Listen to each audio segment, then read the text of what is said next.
I don't remember the knit dice Good, period. good evening, everyone. How's everything going tonight? Welcome in. Hello, hello. We hope everyone had a very, very, very nice. What the heck? Why is that doing that? Do heck. Oh no. Oh boy. we can't see Jedi. We can't see Zymot. Why is this doing this? He's the only one dressed in character too. Did I It's just click for the big something? Nope, reveal. it was my fault. It was my fault. There, we got it fixed. Sorry, technical difficulties here. Let's try that again. Welcome everyone to another episode of Bad Rolls Good Times. We hope everyone is having a fantastic new year to start this year off, and this is our first session in 2021. Thank you all very, very much for joining us. To my left, I guess it's right. I don't know. I can't do this thing here. We have Akuma, CB, the Tiefling Sorcerer. How's it going, everybody? Next to Akuma, we have Zymot, the Human Fighter, played by Jedi, wearing some dapper gear there. That's awesome, dude. We're gonna have to talk about that in crit chat later. That looks incredible, dude. I owe it to your amazing paint tutorials, my friend. I don't know about that. Below Zymot, we have Gigroth, the Goliath Barbarian. Dabbing on everyone tonight. And then we have Cyrus, the Elf Bard. What's up, everybody? Okay. We kind of left you guys off with a cliffhanger last time. So, to recap last week, and if you missed it and you want to watch the full session, you can check it out in the VODs here on Twitch, or go to our YouTube channel. You can type !YouTube in the chat. That'll bring up the command to link to that. But if you missed it, have no fear, because we're going to recap that right now. Let's see, last week, it started off getting some information from the speaker of Bryn Shander. So learning a little bit more about the towns, learning a little bit more about the area, and that led you to Caer Dineval, which is one of the smaller towns in 10 Towns. And the speaker there has been sick.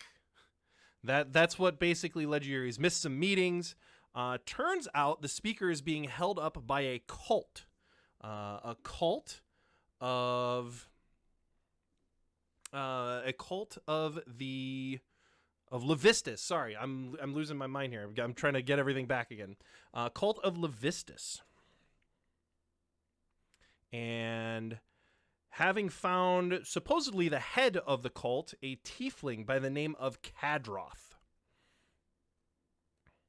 Kadroth said, you guys were kind of welcomed into the cult with open arms. They said you have common goals because you had defeated some Dwergar earlier in the night at a place where you, at the place where you stayed and slept that night. So the cult has kind of embraced you, at least at this point.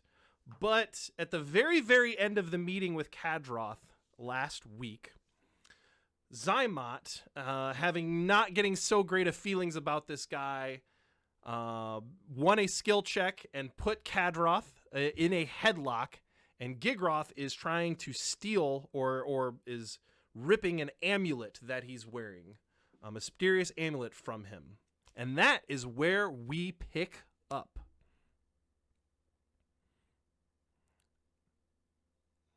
Don't all act at once.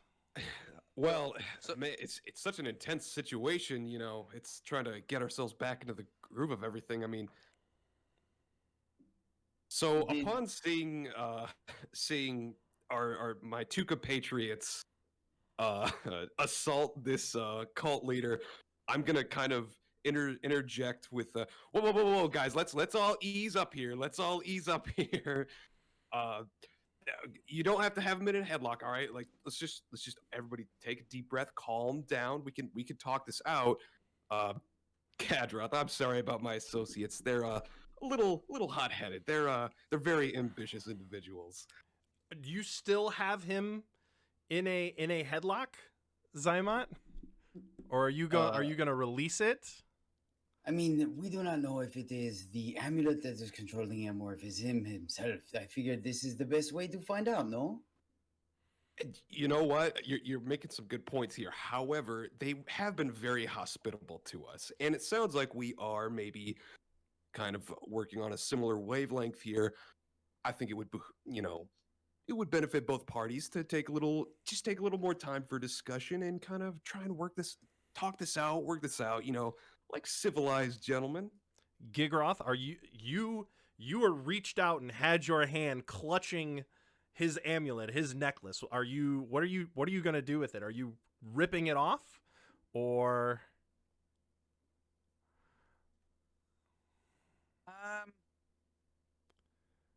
While I have it in my hands, I don't know, can I make like an Arcana check or maybe like a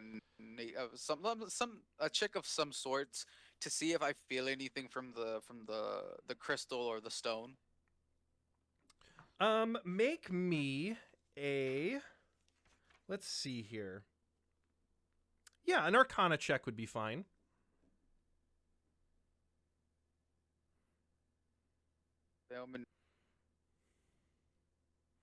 Damn, 7.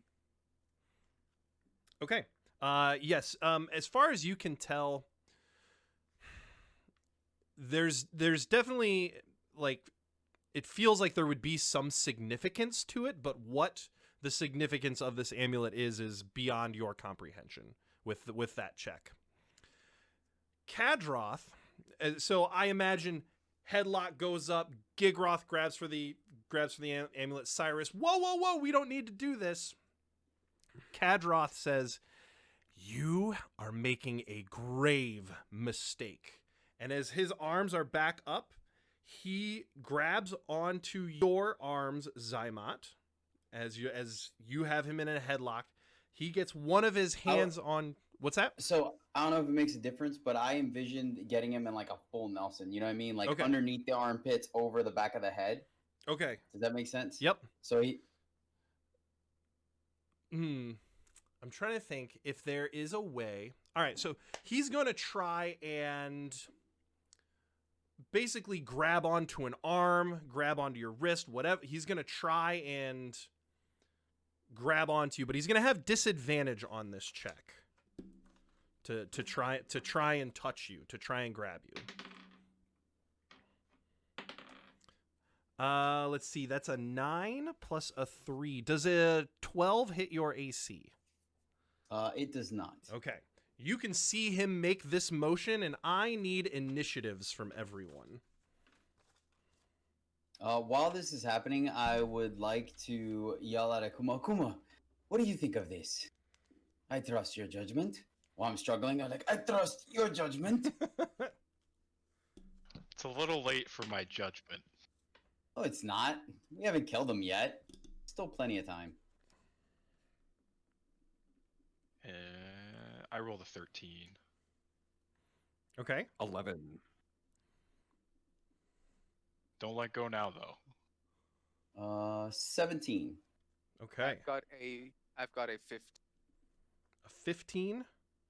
Yes. Okay. Zymot, you are first.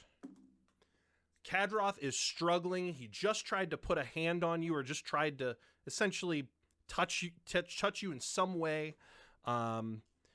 What would you like to do? I would like to hold my action until after Akuma responds. Okay. I'm going to maintain my full Nelson on him and just wait. Okay.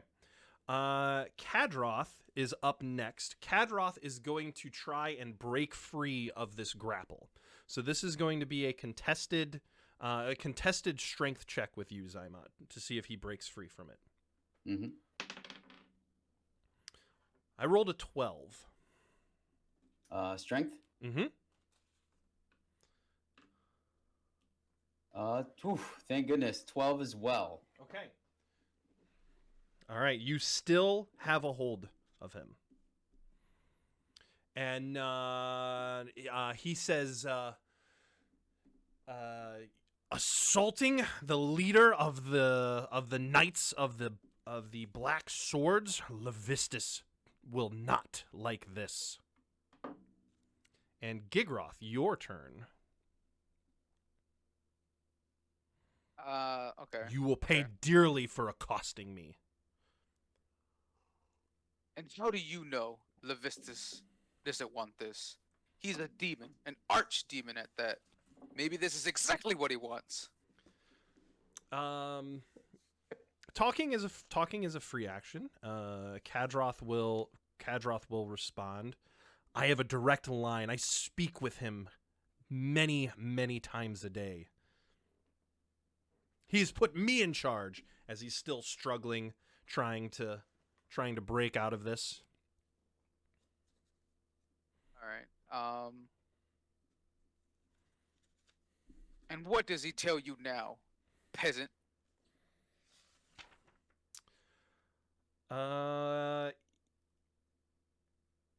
That definitely catches him off guard.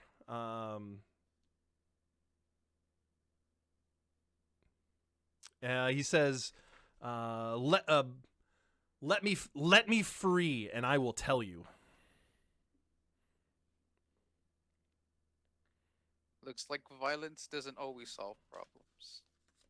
I'm gonna hold action. Okay. Things And- Gigroth has learned today. Violence isn't the only option. He's growing up. He's learning. We're gonna make a children's book by the end of this. Things Gigroth learned today. Okay, so Akuma, you're up. All right, everybody, let's just settle down. Zymot, can you put the nice gentleman down? And I'm gonna hold the rest of my action. Okay, we're at the last in initiative order. It's Cyrus. Yes. I'll go ahead. Can I insert myself at this point? Yeah. Then? Yeah. All right. Yeah, I'll go ahead and let him go, Okay. and then I'll take one step back to keep him within 2 steps back, so he can't hit me, but I'm within range of my glaive. Okay. And then your I'll go glaive ahead has a 10-foot reach, right? Correct. Yes. Okay. And then I will summon Tomax on the opposite side of him, on his blind side, if possible. Mm-hmm. Okay. Gigroth, would you like to insert yourself here as well? I will let go of his necklace. And let's see.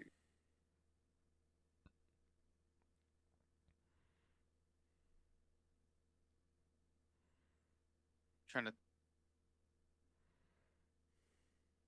Can I like remove his weapon from him? Like it was like I'll let you go, but for our safety, I'm gonna need you to hand over your weapon. Okay. You say that, and he says, "Absolutely not. You can try to disarm him."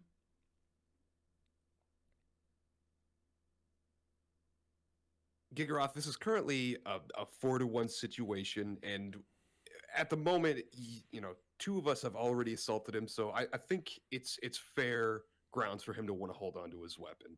We're here to discuss this civilly. Okay. Gigaroff was like, "All right, but I'm watching you." I appreciate your vigilance, buddy. Trust me, I'm all for it. And I'm gonna get in a stance. Gigaroff's gonna be in a stance where like he's just ready to Spartan kick the shit out of this guy. Okay. All right. Cyrus, it's your turn. Gadrath, I apologize about about my overzealous compatriots. I still think there's some good business that can be done here. Obviously, we're pretty well used to having some betrayals from some of the locals around here. People are, it's a brutal world out there. I think maybe conditions of being out in the field and dealing with this as an adventuring group. So I do hope you can accept our apology in that regard. Okay. He says,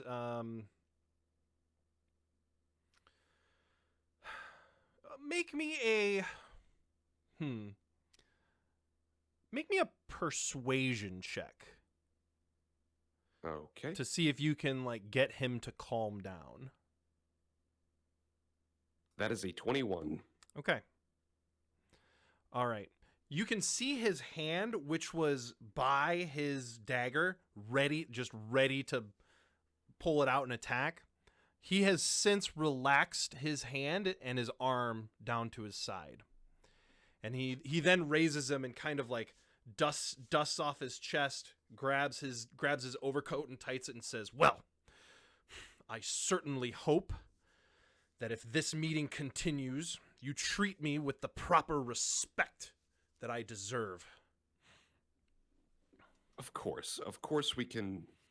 I can assure you, everyone here is going to be treating you with respect. I up Gigaroth and Zymoth accordingly.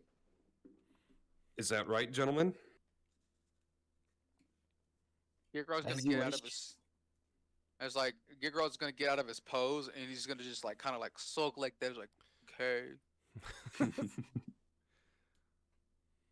Now, or go Oh, ahead. I'm sorry. Oh no, I was gonna say, but you better not pull any funny business. I got a bone to pick with you after Cyrus talks with you.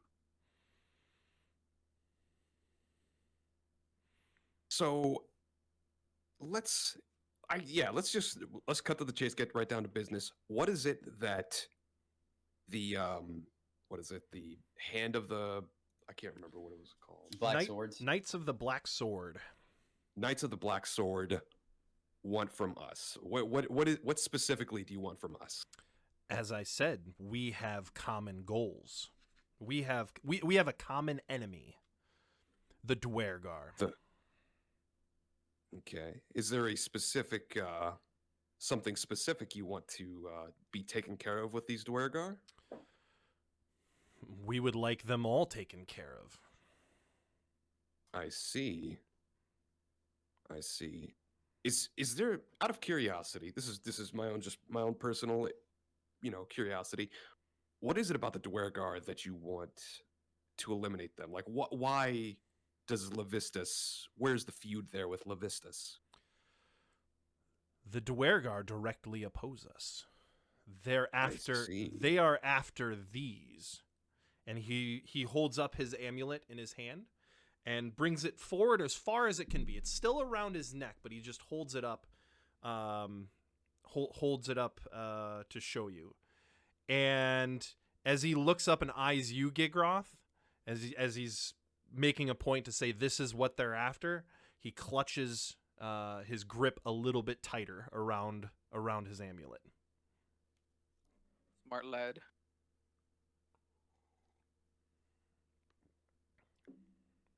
How far away is this aim from me as he holds it up? Okay, so this room, let's go to our map here. This room is like 10 by 10. It's fairly small. So he would be, so if you're looking on the map, this would be the northwest square room on the first level. There, my guess is, Akuma, you are probably backed up to the door as much as possible. So at most he's 10 feet away from you, but probably closer to like 6 or 7 feet away. Is that close enough to make any sort of Arcana check as he holds this up? Absolutely. 23. Okay. Nice. You have heard in your studies as a sorcerer and learning and fine-tuning your magic abilities, you have heard of a substance called Chardalyn. Chardalyn. Chardalyn. And this is by itself, this rock, gem, this substance, metal, I don't exactly know. I guess it's more like a rock. Contains no magical properties in and of itself. However, it is very, very receptible to being enchanted or being magical. So if someone were to imbue it with magical properties, this material is very, very susceptible to that.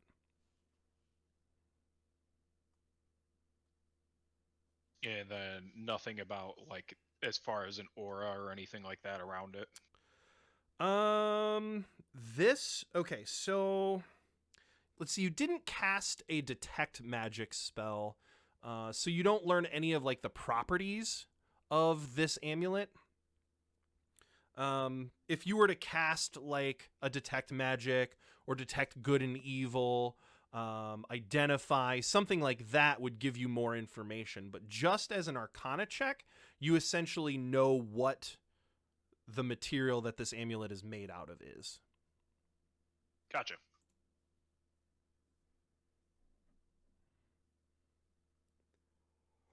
So I think we could be we could certainly be interested in taking care of this Dwergar problem. However, our services are not free. You know, it's a cold world out there. What can the Knights of the Black Hand offer us, or Black Sword, whatever? We can offer you plenty. This entire castle is our home. You may have stay here, free stay, lodgings, food, whenever you please. This place will become your home. Any of our resources that we have, as far as weapons, adventuring supplies, are yours as well, so long as our goals remain the same. Of course, of course. And out of curiosity, how much room for growth is there here? Because I mean, as you can tell, we're very very ambitious. He says, I was once a very ambitious tiefling myself. Sky is the limit. I have since risen. My ambition and my power has risen drastically within the ranks of the Knights of the Black Sword. With all of your abilities, there's no telling how high you could rise.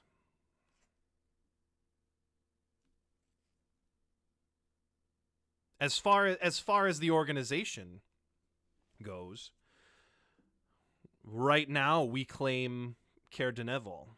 There are still 9 other towns out there.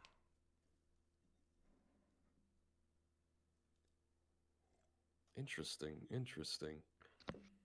Are the Dwargar known for their mining, similar to other dwarves? Around these parts, quite the opposite. They prefer to steal what they can and get what they want by taking it from others and taking it from us.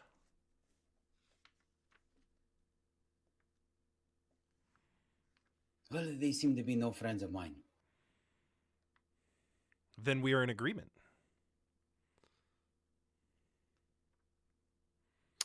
Well, gentlemen, and I kind of glance over to get a reaction from, each party member.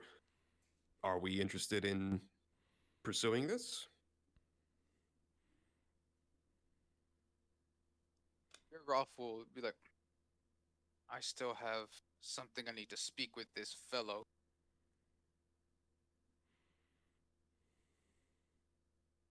I mean, I suppose now would be the time to do that. So I just get up, walk towards them, kind of, kind of in an intimidating way, but not so much as to like make him think that I'm gonna hurt him, just to make sure that he knows I'm serious. Mm-hmm. And I will say 2 conditions.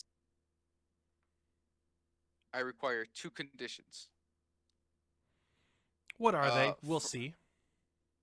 First of which, the man that you have, there are 2 people that I know that wear your stones. You are to release them and send them on their way. Everyone who comes to this cult, or everyone who comes here willingly. well, you will banish them and send them back to where they came from. How can I turn away someone who wishes to be amongst us? Because that is my condition. You say that they come willingly, but I still have my doubts. So, as to prove that you are truly allying with us and that I can put my faith in you, I need you to send these two people on their way and send them back from when they came. And who are these two people that need to be elsewhere? Out of character. Did we ever get a name on the wife and husband, or like the mom and the dad of those two kids, and the of Finney's relatives or whatnot? I don't believe you did, but the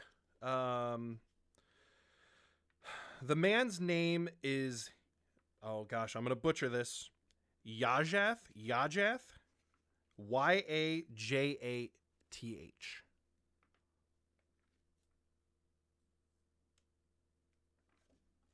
And Okay. his wife.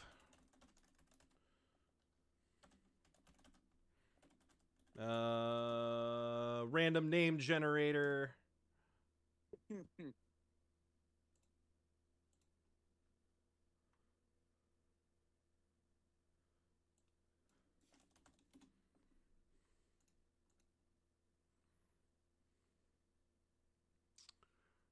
Ren. Ren? R-E-N. Okay. Ren. Okay. You are to release Ren and her husband.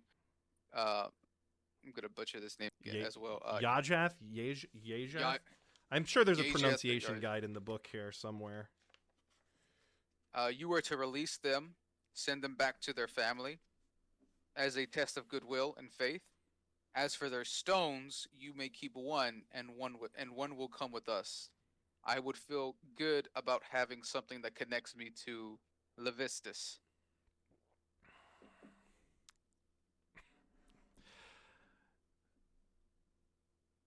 Young Goliath, I don't think you know how this works.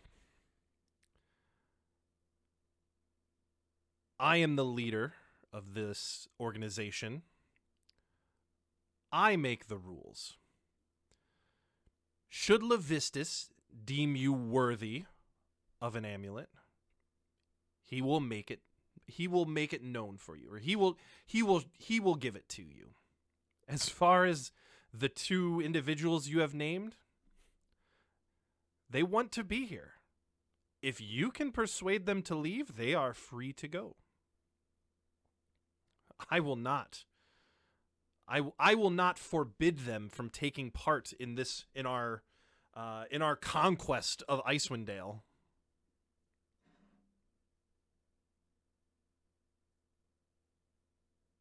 Fine. Bring them to me in a chamber, and I shall persuade them. As for your stones, we shall see. He says, no.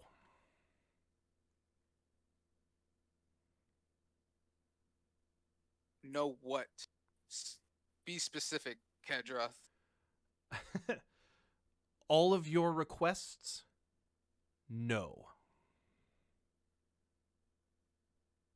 No, How are we to be in good faith with you when I have told you everything. I have given you this castle. This castle is your home and everything that comes with it. Is that not enough? That would be more than enough for She'll tell any you why. adventurer. Yeah, it may be enough for an adventure, but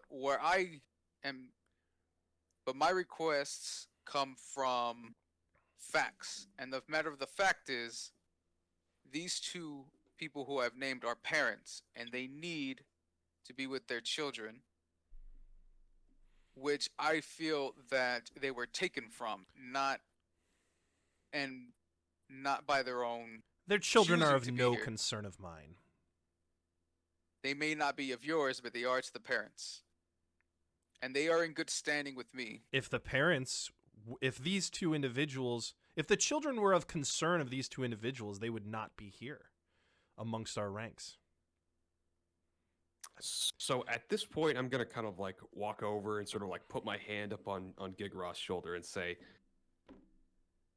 "Look, if we want to try and discuss this with Yagath or Ren later, that's we could talk about this later. But for the time being, I think this is as good of a deal as we're gonna get. And I'd say it's a pretty good one. So You I should say- listen to your elf friend, Gigroth.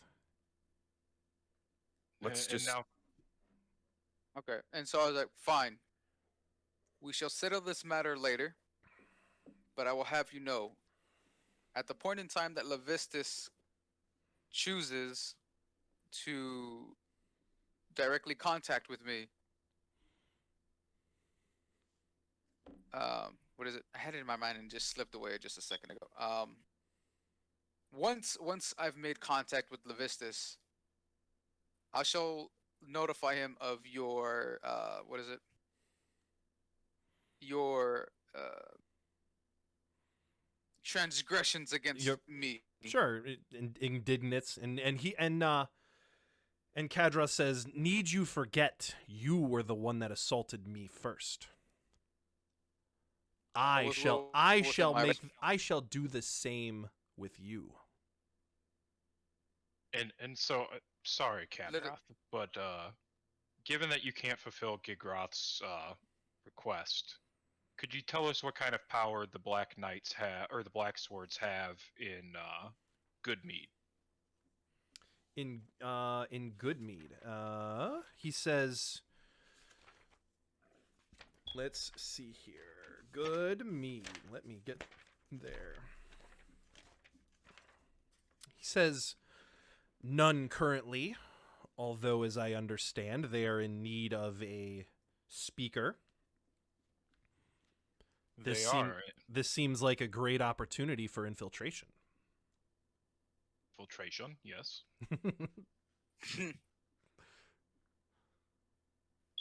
You see, our party also has interest in gaining some political power in Goodmead. Is this something that we could see as our first venture?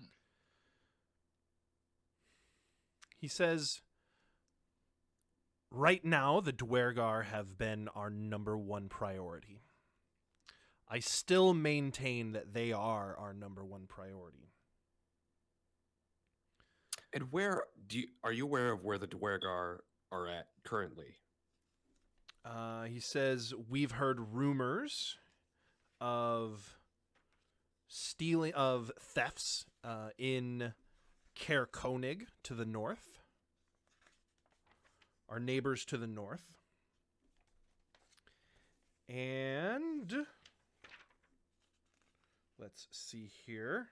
Where else?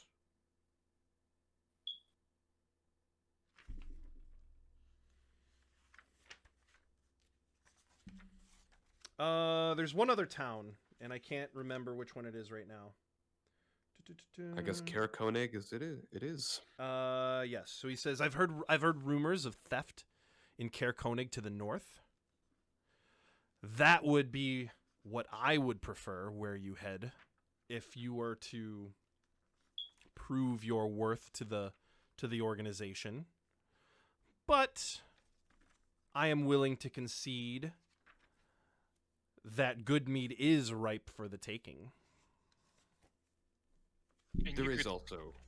Oh, I was just gonna say there is also the ticking clock of it's about a week before the Before an election. election would happen, or estimated about a week before an election would happen there. So if we wanted to establish that now, we would have to act quickly.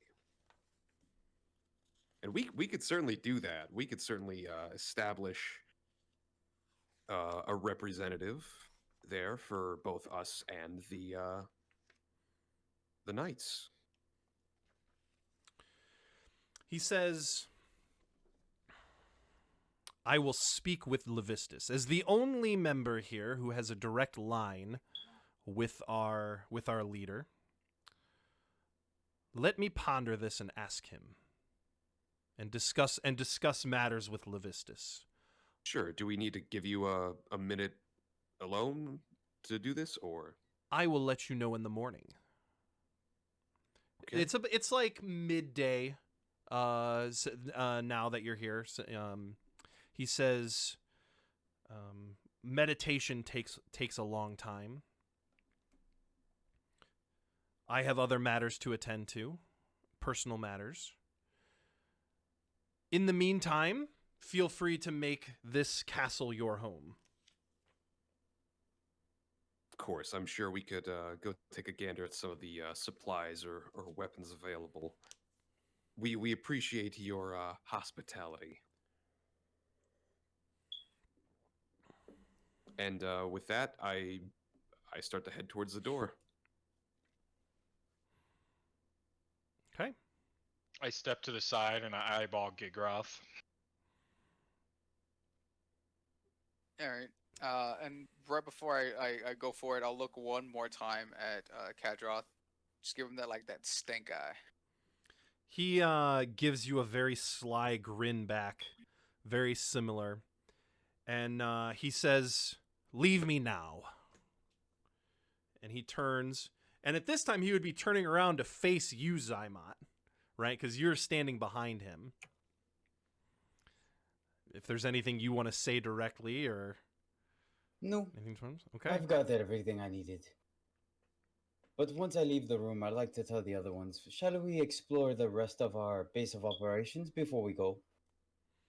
Yes, I Yes. believe we should go take a look at what kind of what kind of supplies we're getting out of this. So, do we see like kind of? I'm pulling up the map here. Mhm. Yeah, you're free to Any, explore like- this place however you would like, wherever you would like. So, what room are we in currently after walking out of Kadroth's office? Okay, so you are on level 1 in the northwestern corner square room. So there's the big hall right in the middle, Mm-hmm. right? You're on that level, the same level. You're in the northwest corner. You would come through that door, and then there's like a meeting room there, a den or so, and there is that little squirrely human Thoob who is outside the door. He's like he's Kadroth's, I don't know, right hand man, go getter, whatever, gopher. And then Gopher. I like that term for like yeah. a lackey. Yeah, he's his gopher. yeah, he's his gopher. And then so that's where you're currently at. When you would leave the speaker's den, you would be out in the great hall. Okay. On our way in, did we see any like weapon racks or like barracks or anything like that that would indicate like where, you know, soldiers would be staying?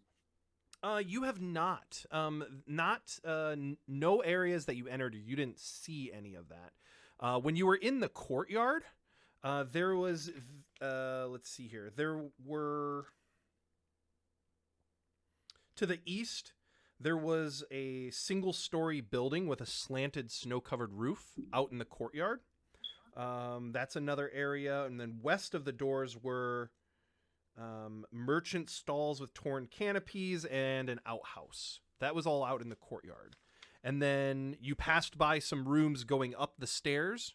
So on level 2, you know that there's a doorway on the opposite side of where the speakers where Cranach was, where the speaker was. You know what? We have the gopher down here. I'm gonna talk to him and just like, excuse me. Could you point to us where you keep your supplies and weapons? Oh, yes. Yes. Let's see here. Everything, all of the supplies are kept in the towers, in the guard towers. You can get to them.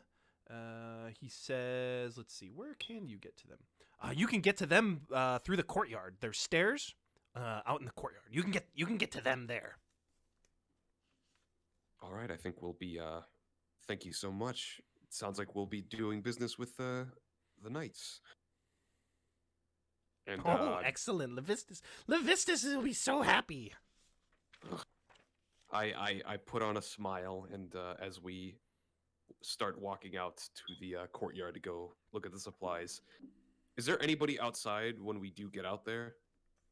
No, the courtyard is empty, but atop of the guard platform, or the where the double doors are, where the main gate is, atop that you can see the same two individuals, a human and a tiefling, who are the ones who let you in. You can see those same two individuals. Okay. If we were standing right outside the door that we walk out of into the courtyard, would they be able to hear us talking? Because that's what, 30 feet away, roughly? Yeah, but I mean, if you're talking loud enough, they probably could. But if you're talking in whispers, I don't believe that they would be able to. Okay. As we're walking out, I'm gonna kind of whisper with the boys, just be like, "Look, Igroth, I'm sorry about that. I'm sorry about the situation with that. I'm not exactly stoked about this either, and frankly, I'm not super enthusiastic about these guys. However, I think in both the interest of our efforts for moving forward as well as the efforts for taking care of the speaker, or, extracting the speaker and helping out the parents get back to their children and Finney, I think we need to keep things civil for the time being. Gigroff will like make this agreeable grunt.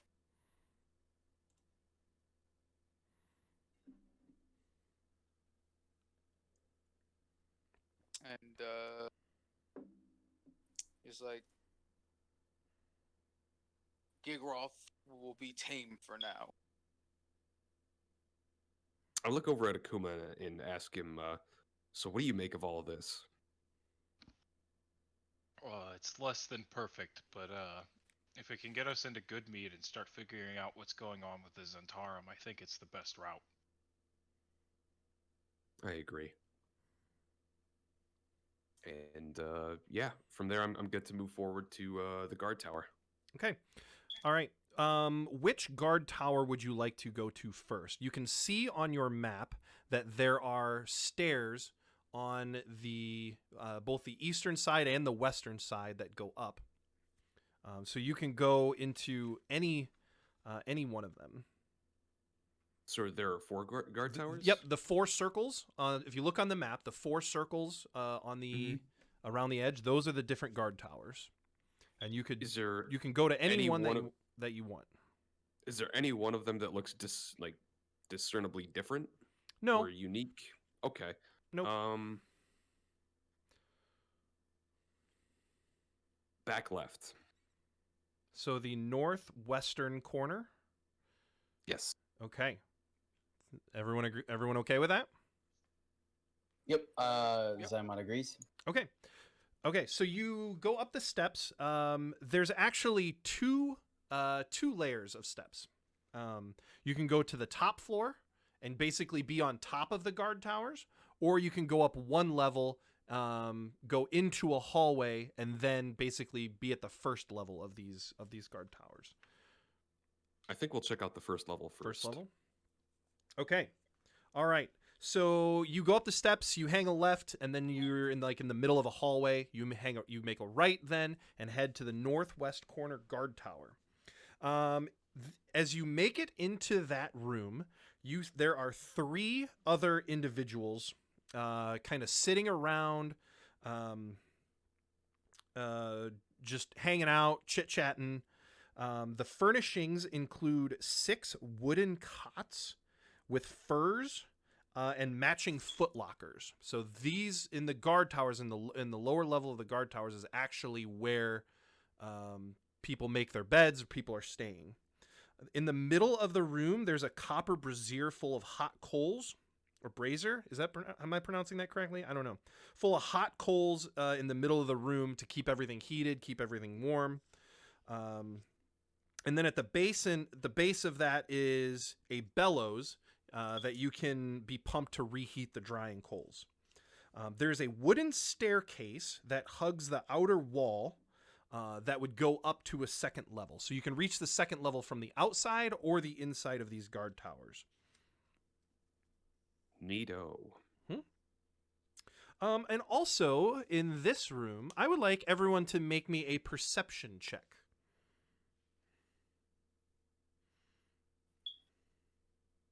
16. 5 for 17. Zymot.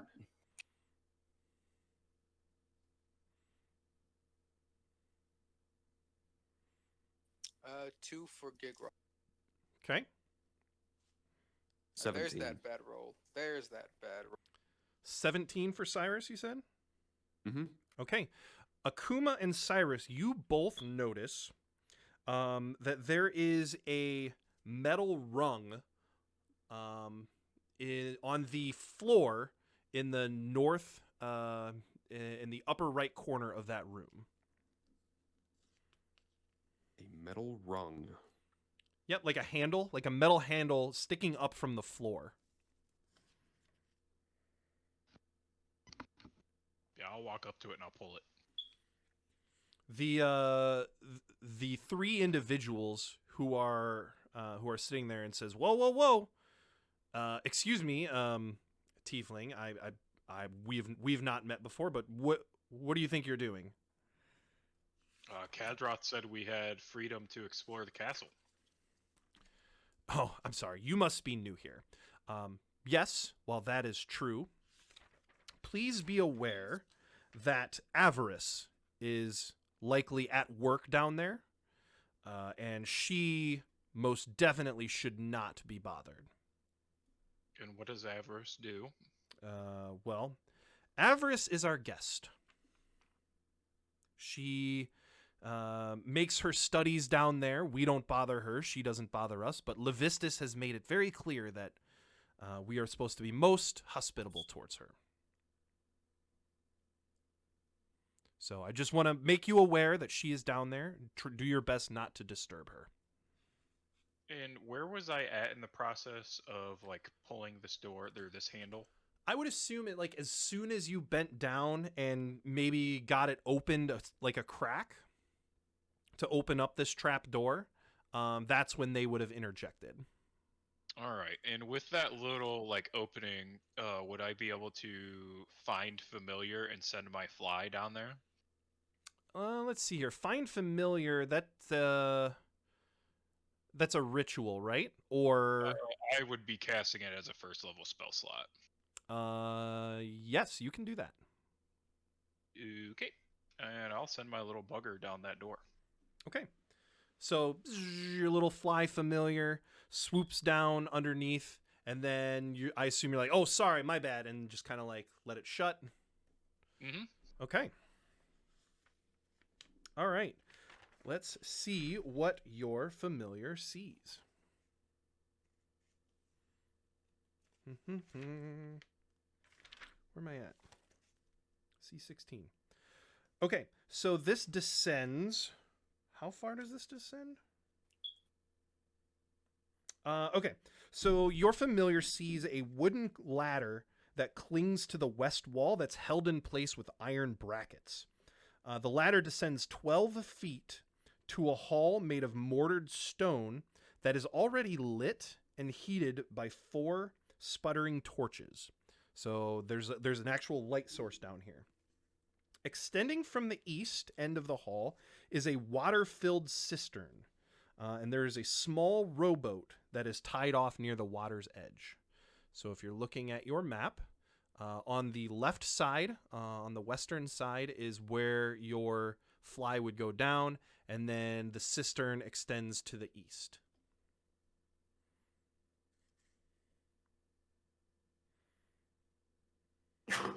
And there is there's a passageway about 10 feet in front of you to the north. All right. Having the fly go north along the ceiling, does it see anything of interest? Okay, so yeah, this passage, there's not a door there, so your fly can go right into that room to the north. And this room is empty except for 4 sheet-wrapped bodies that are lying side by side on the floor.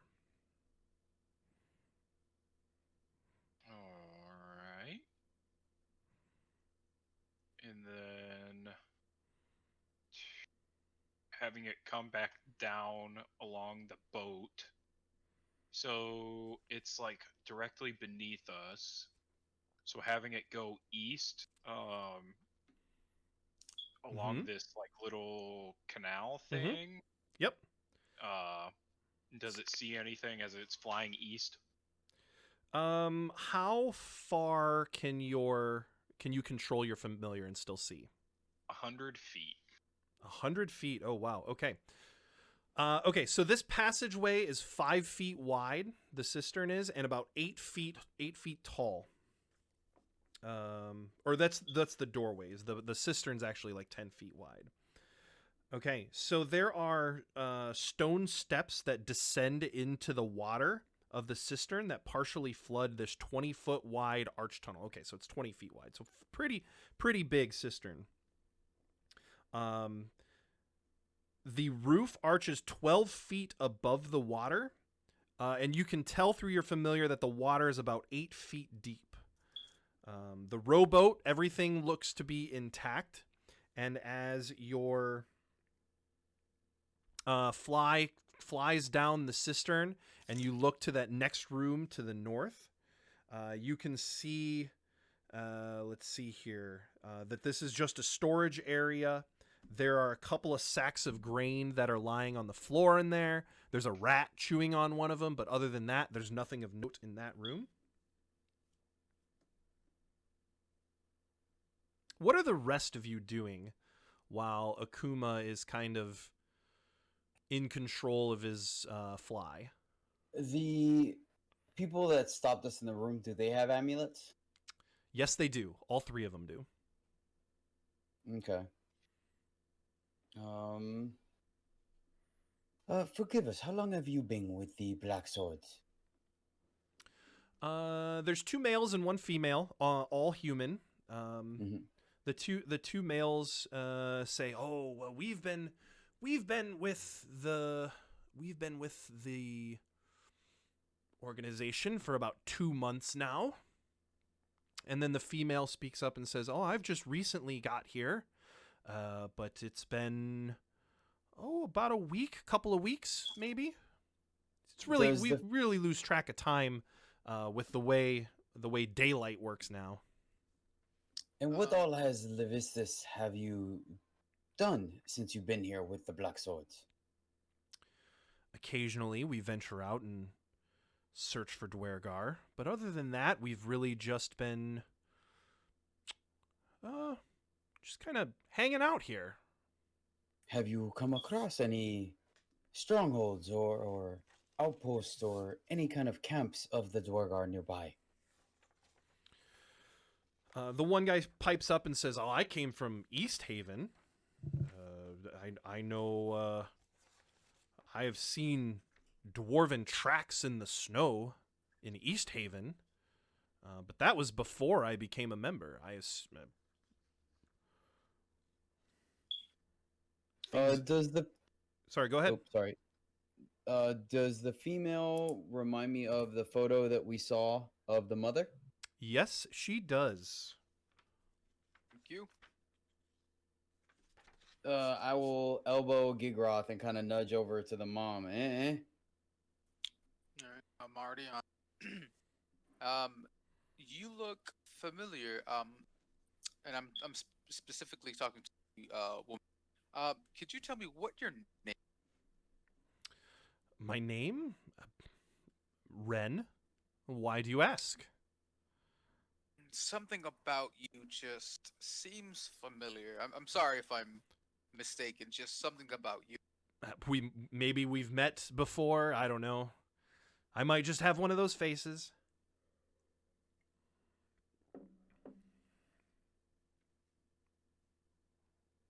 And we lost him.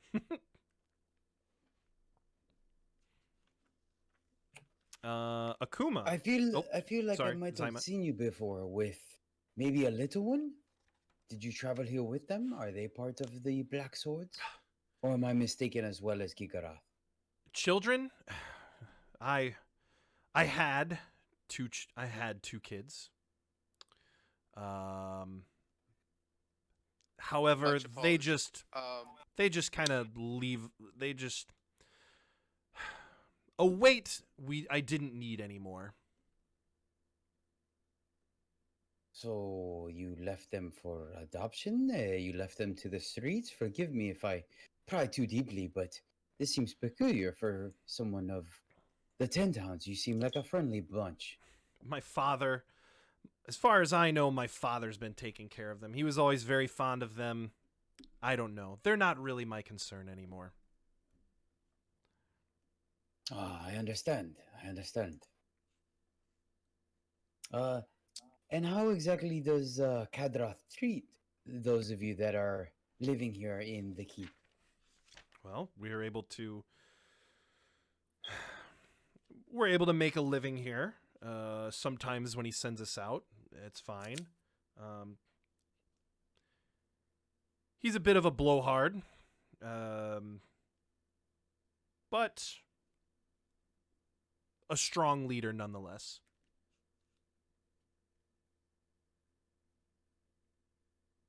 Gabriel, you don't mind- Gabriel's gonna.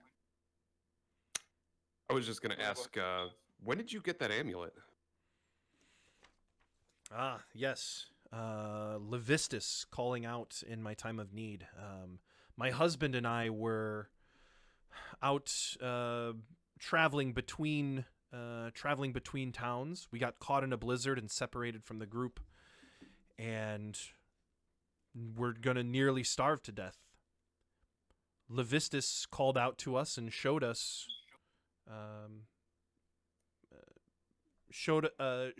these amulets, and they gave us warmth for the night, allowed us to survive. We owe Levistus a debt. These symbols of our devotion to Levistus remind us of that debt. And you speak with Levistus? Levistus speaks to us. Kadroth is the only one who can speak directly to our god. I see. And Or any of the ones here, the ones on the top of the tower that let us in? No. Okay.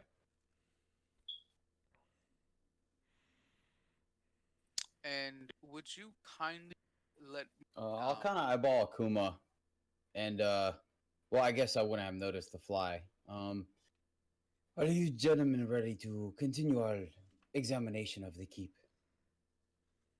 Yeah, that reminds me. We were told that there were supplies and weapons since we're working with the Black Hand now. Could you point us to the direction where those are at? Let's see here. C5. He says, oh, yes, the guard's tower, the main gate, above the main gate. You can find supplies there. Arrows, quivers, spears, longbows. All of that would be up above the main gate. So if you look on your map, on level 2, there is directly above the main gate where the murder holes are. There is a small room to the left. That is the room that he is referring to. Ah, okay.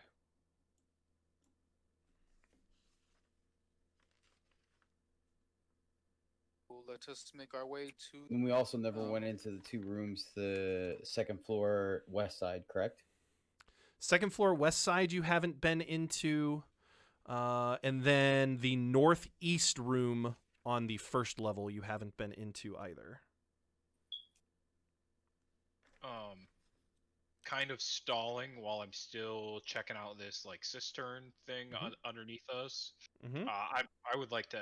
So how do you speak? How does Levistus speak to you? Does he speak through your mind, or does he speak through the amulet? He speaks directly to our minds. You'll see as you've come to join our ranks. No doubt Levistus will speak to you as well. But how long did it take for him to speak to you? We all heard, one of the males speaks up and says, we all heard his voice in our time of need. But he is not, but individuals who share common goals, he's not above speaking to them as well. I'm sure in due time you will hear his voice. Well, thank you for setting us straight. Akuma, is there additional stuff you want your fly to check out? Can it keep heading east? Yeah. Yep, it can. There is a break in the cistern. That is a doorway, so it cannot go through there. But there is the chambers to the south. As it peeks in to the south, or flies by, or flies in, that first chamber, frost covers the floor of this dark 15-foot square room. To your left and right are narrow tunnels, and across from the entrance stands an 8-foot tall pillar of ice with a horned, pale-skinned humanoid figure trapped inside of it. The pillar is wrapped in black chains, and the wall behind it is covered with brown fungus. How big is the humanoid? The pillar is 8 foot tall, so the humanoid is probably 6 foot tall.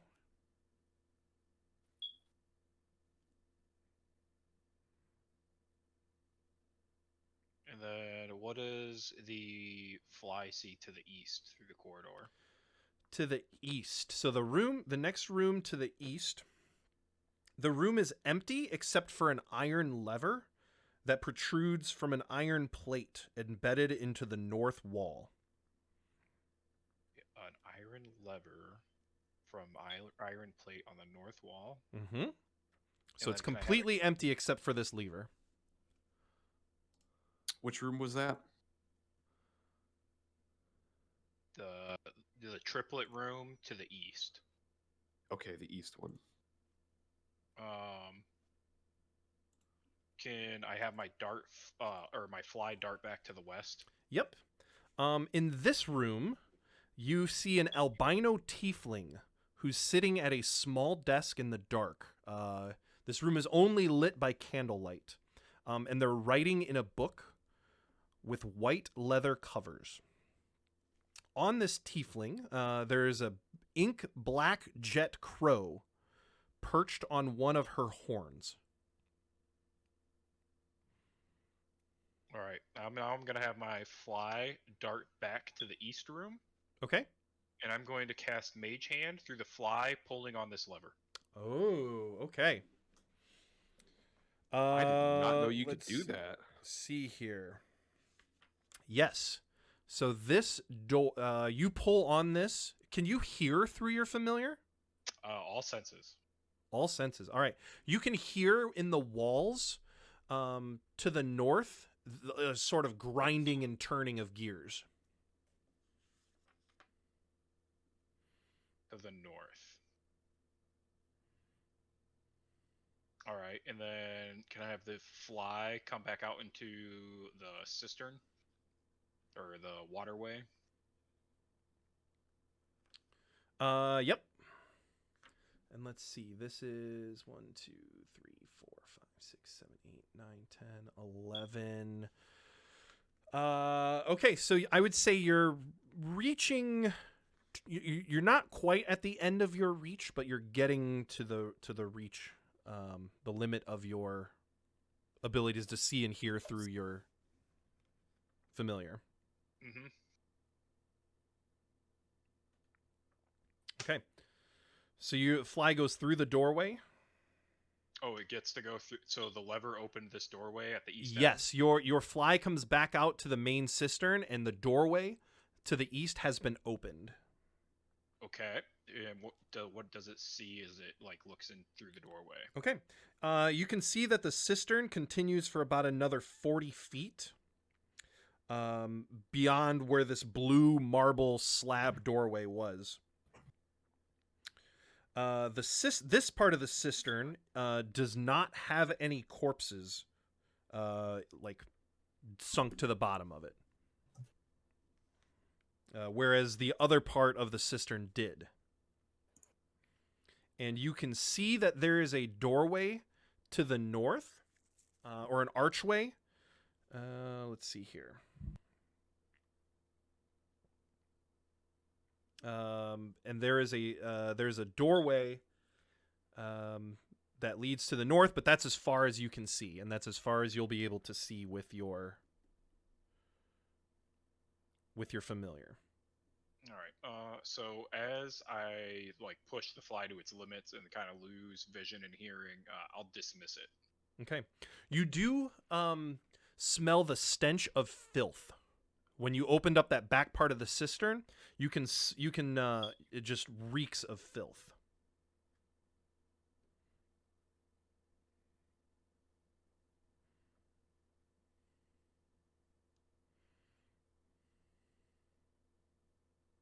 All right, gentlemen, would you like to go to the armory? Yes, Immediately. let's go suit up. We'll make our way to the armory. Okay. All right. So were Okay. you gonna say something? No. We're good. You're good. I I don't heard know, make. Nick. Seems Yeah. suspicious. No. You guys are good. You guys are good. I want to make a perception check. All right. Things were not Make me a good. perception check. I will do so as well. You know what? I'm gonna Gigroth, give you Akuma- cannot make a perception check. This is for Akuma only. 13. 13. Okay. In addition to the stench of filth, you can hear mumblings and of individuals talking. But couldn't make out any words. Correct. Of multiple individuals talking.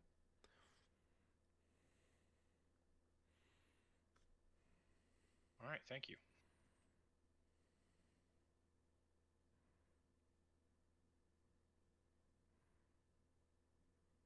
All right. All right, so back to everyone. You are going to go to the armory. Yes, that is correct.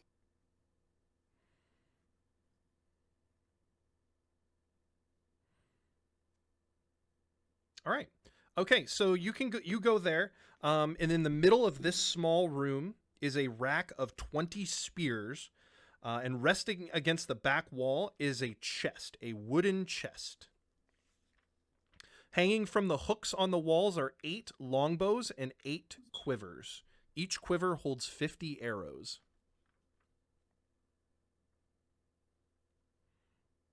I'm gonna go check out the chest. Mm-hmm. I'm Gonna gonna go open and it up. I'm gonna take me a longbow and those quivers. Okay. Can the spears be And thrown? there are 2 individuals there. Oh, Yep, Probably there's should take two stuff people with there. us. It's the 2 people that were they're not in that room, but they would have been at the top of the guard tower, or not the guard tower, the top of the main gate. The 2 individuals who let you in would be there. Did we see any daggers as we're like perusing? No, there's no daggers, nothing like that on the wall, just spears. Cyrus, you're checking out the chest. Yes. What would you like to check out on it? You want to do like a perception check? You want to? I just wanted to open it. Okay. Yeah. You try to open it, and it opens right up. And inside, you find 6 flasks of alchemist's fire. Ooh, there was a Ooh. good reason to come here. I'm gonna pocket 2 of those and dole out the rest of them to the rest of the party. I'll let the 2 guards there know we were sent here on behalf of Kadroth. We are about to leave on an expedition to find the Dwogar and need to find suitable supplies for our journey? There's a younger human male who speaks up and says, "Yeah, have at it. I mean, good luck finding the Dwergar. But yeah, take what you need, but leave some for us. Don't take it all. Make sure you leave some supplies for us." Very well. Oh, of course. We'll use it sparingly. Appreciate it. I'd like to go ahead and take 2 spears. Okay. Thank you very much.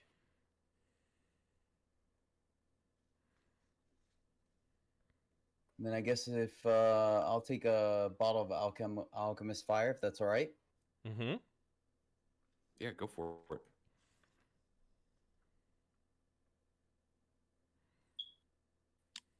I'll take one of those vials.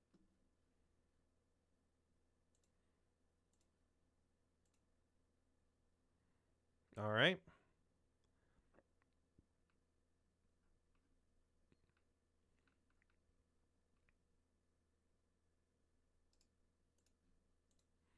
Can I do a perception check to see if there's anything else in here? Yeah, go right ahead.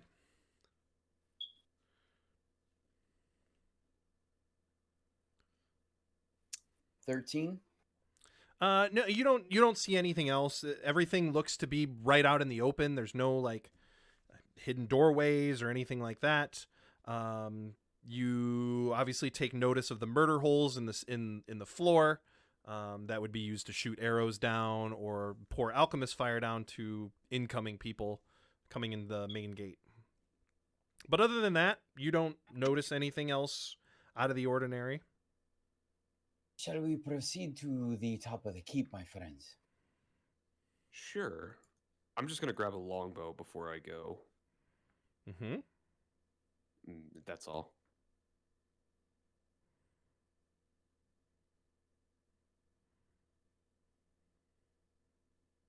Okay. You know Yeah, I'm what? good to go. Things are better in threes. I'm gonna go ahead and grab another spear.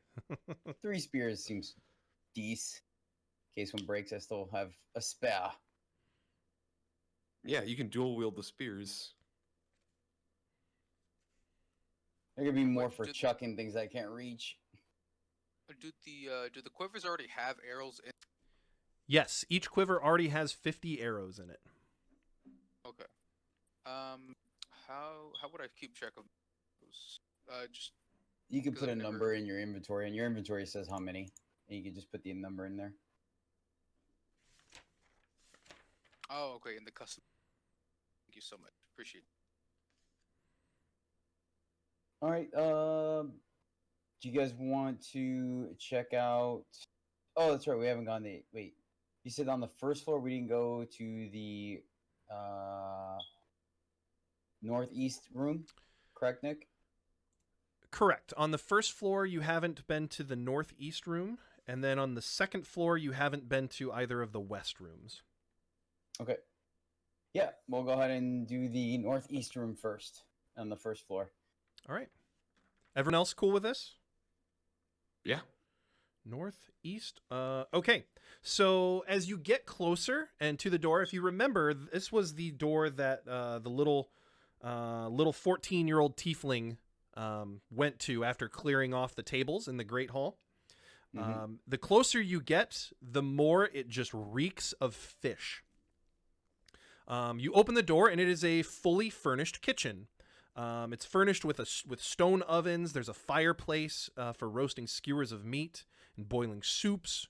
A woodblock countertops in this room, and there is a portly cook who's busying himself at a table while a kettle belches steam over a fire in the hearth.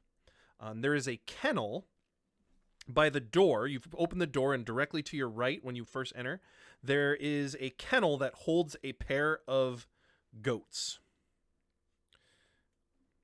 And this portly fellow says, "Mir," he doesn't look. He's busy at the stoves and everything. He says, "Mir, if you got more plates, you can just throw them in the. Go ahead and throw them in the sink. I'll get to them later." We can tell that you are extremely busy, so we Oh, do not want to oh. take your time. Oh, geez, you scared me. I thought this was. I thought it was Mir coming in. Oh, pleased to make your acquaintance. I'm Karu. Zymat Shatterskull, at your service. Pleased to I make your acquaintance. I make sure to shatter your enemies and not your wallet. Well, We are, I appreciate that. we are about to set sail for a expedition to attempts to find the Dwargard. Potentially, do you have access to any rations for our travelers? Look, all I got here is knucklehead trout, and that's all I know how to do. That's the best I know how to do. That's why they kept me around. But if you guys are going out, go ahead. That's none of my business. I don't need to hear about it. I don't want to know. Just, but if you need trout, I'm your guy. But other than that, I'd keep me out of it. Keep me out of your affairs. Are you What do not you a guys- member of the Black Sword? The Black Sword? Oh God, goodness, no, hell no. I was Cranach's cook, but I'm a pretty damn good cook, so they decided to keep me around here. What do you mean they decided to keep you around? What happened to everyone else? I assume they're either dead or locked up somewhere.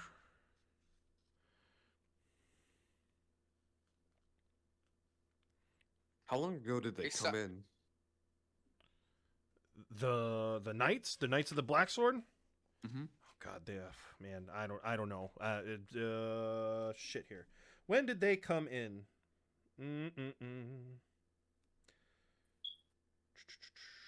It's gotta be a couple of months at the very least.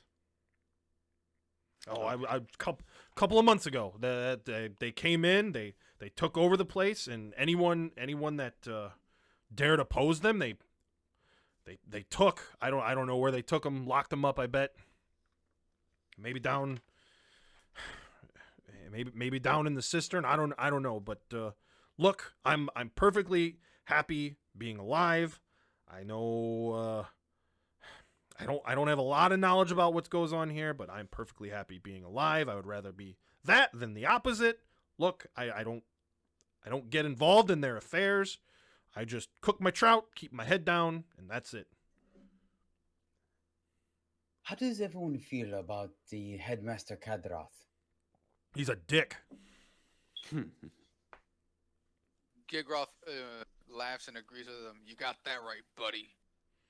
Oh, so you met the guy? Oh God. Yeah, fuck that guy. He kind of chuckles and agrees. I said, between you and me, yes, fuck that guy. Say, Seems you know anything about him? Because I mean, I know you're the cook here, but I would imagine you know a little bit about the goings on here. I know you try to keep your head low. They just like I said, they just keep me around for food, making food for him, for everyone else, for the old lady. That's what they do. The old lady. Hethel's her name or something. Is this Where's she at? Kadroth's mistress? He says she's upstairs on the other side. The other side of the Great Hall. As far as I know, between you and me, I think she's the real brain. She's the real leader. But she never comes out. She never does anything. She's just there. Thank you. What was your name again, friend? Karu Salafan. Karu.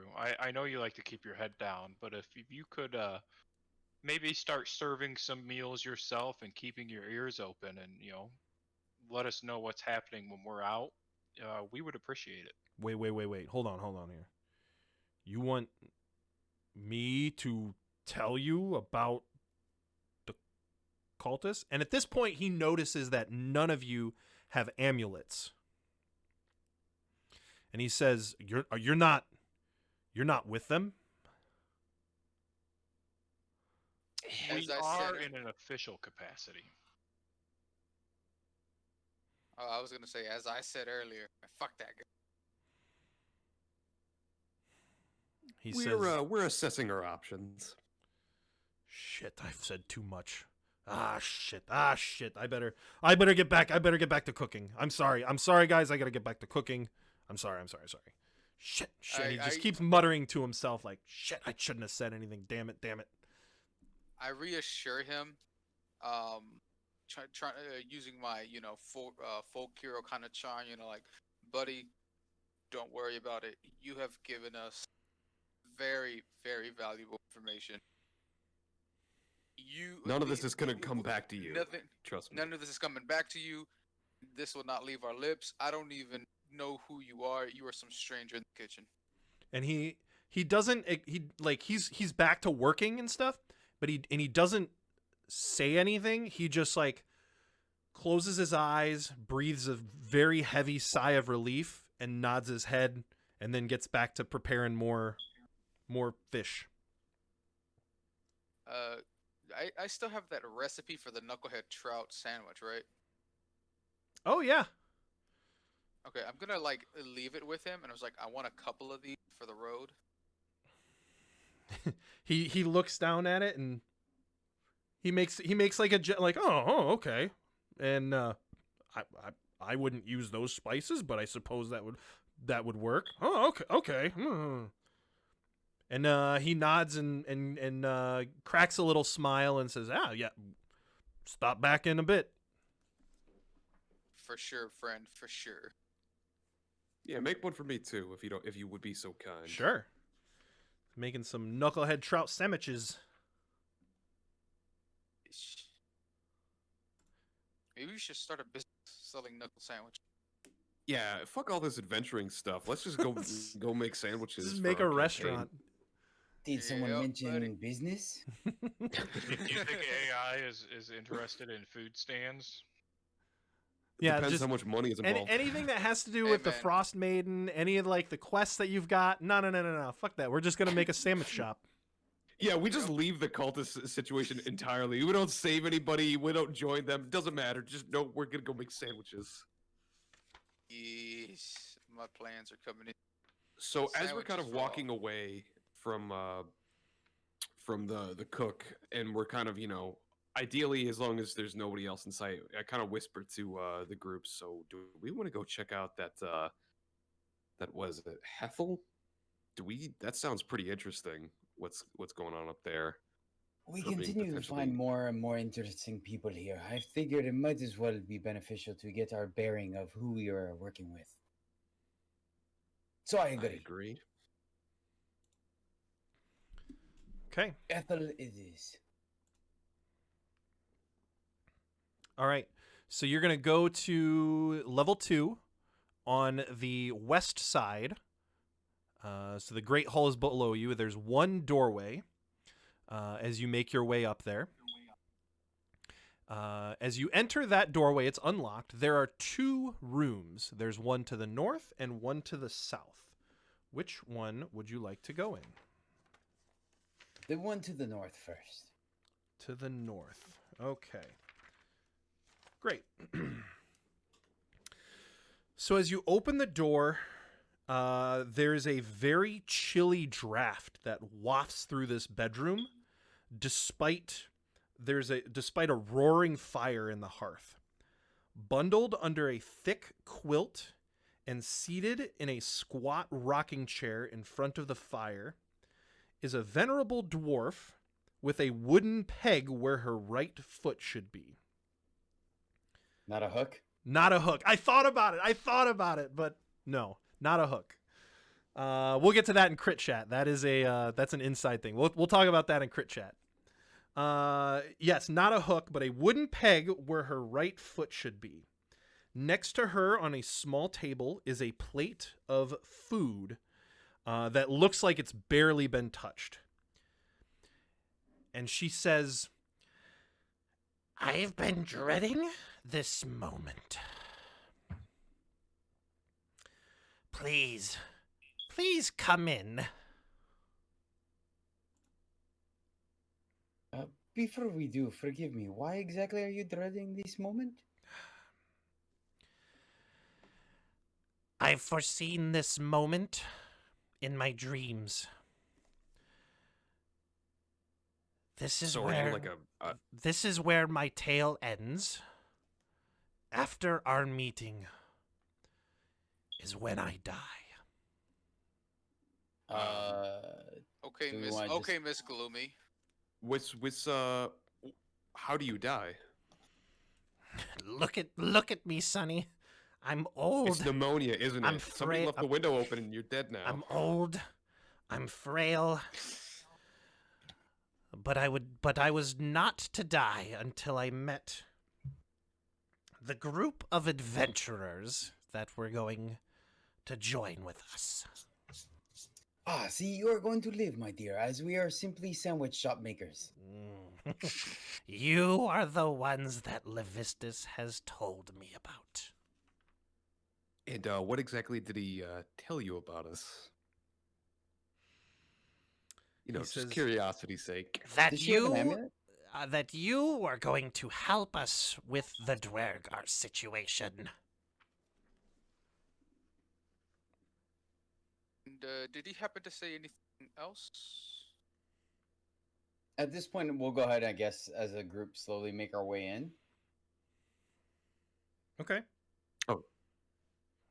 Do any of you want some knucklehead trout? I've had nothing but trout for 14 days. I'm sick of it. Ugh. Oh well, you better about a stay knuck- alive. Yeah, I was gonna say you better stay alive for a couple more hours. I got the chef making some knuckle sandwiches. Ugh. No more Oh trout. no. Oh no. Oh no, sweetheart. You're gonna want to taste this sandwich, sweetheart. This is to die for. How fitting. I give him an elbow, like, ex-nay on the die is nay. What? I don't speak Latin. You know I'm stupid.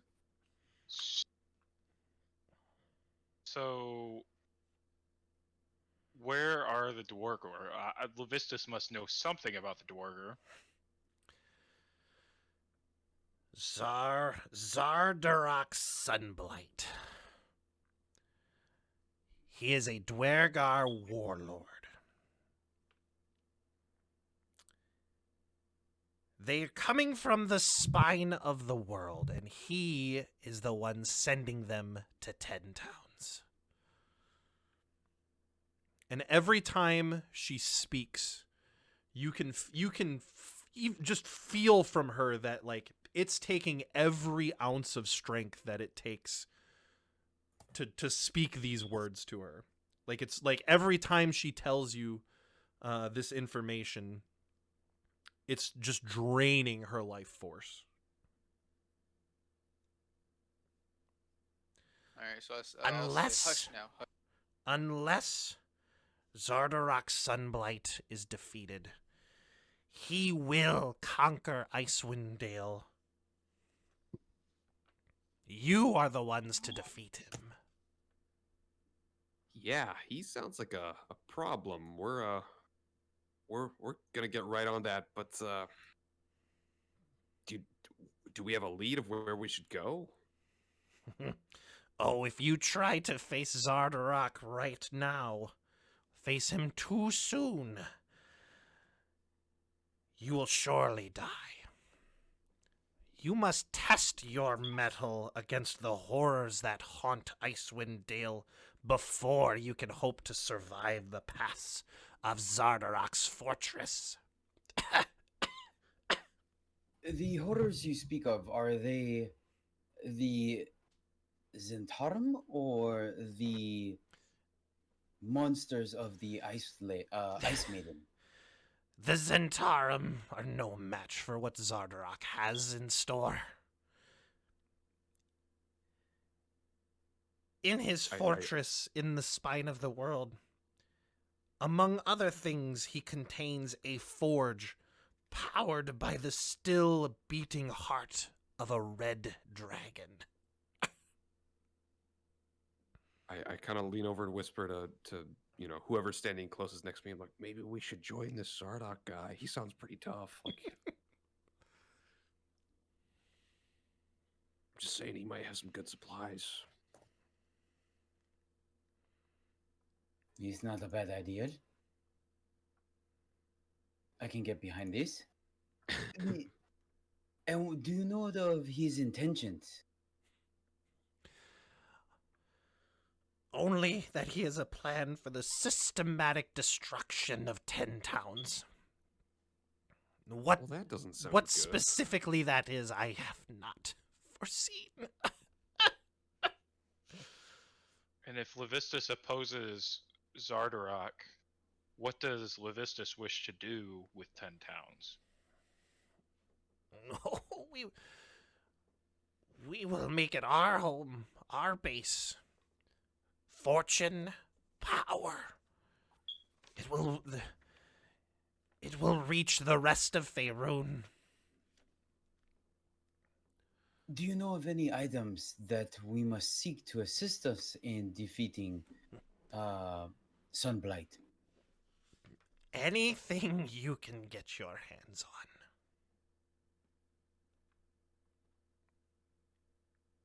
Something a little off topic here I want to ask about. And you can see her fade away, just as the life force, and then Cyrus speaks up, and she like awakens again. She's like ready to die, and then fine. Yeah, look, it's not until we're done with the conversation. Until we leave that door, you're staying alive, old lady. I'm gonna go ahead and take a knee and start rubbing on her feet, get the blood flow going, like Rubbing the on back of her on calves, one you of know? on one of her foot. She does have a peg leg. Yeah, that's right. Yeah. My Or you're bad. gonna start with the peg leg, and then oh, this doesn't actually do anything. Move to the real foot. Massage I'm some just- mineral I'm just- oil on it or something, like give it a nice finish. I'm captivated. I'm captivated by her story. That I'm just looking at her as I'm reaching down, and then like, yeah, oh, it's wood. My bad. She's got like let phantom me- foot going on, and she thinks she still feels you rubbing her foot that's no longer there. Let me call a carpenter real quick. Okay, so the question I want to ask is, so can Kadroth actually communicate with Levistus, or is Kadroth? it actually you? That blowhard? Oh, God.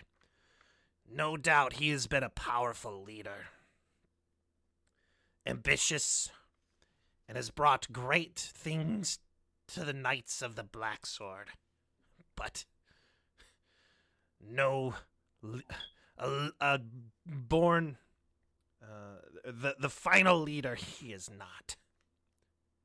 Between you and me and Levistus hates him. He claims that he can speak to him. He cannot. Wait, Hold Granny, on with us just for another second, Granny. Don't You leave could me do now, this. Granny. Do You have so much to live for. do you think perhaps we could be the new leaders? Take his role? You are the ones that Levistus has spoken of.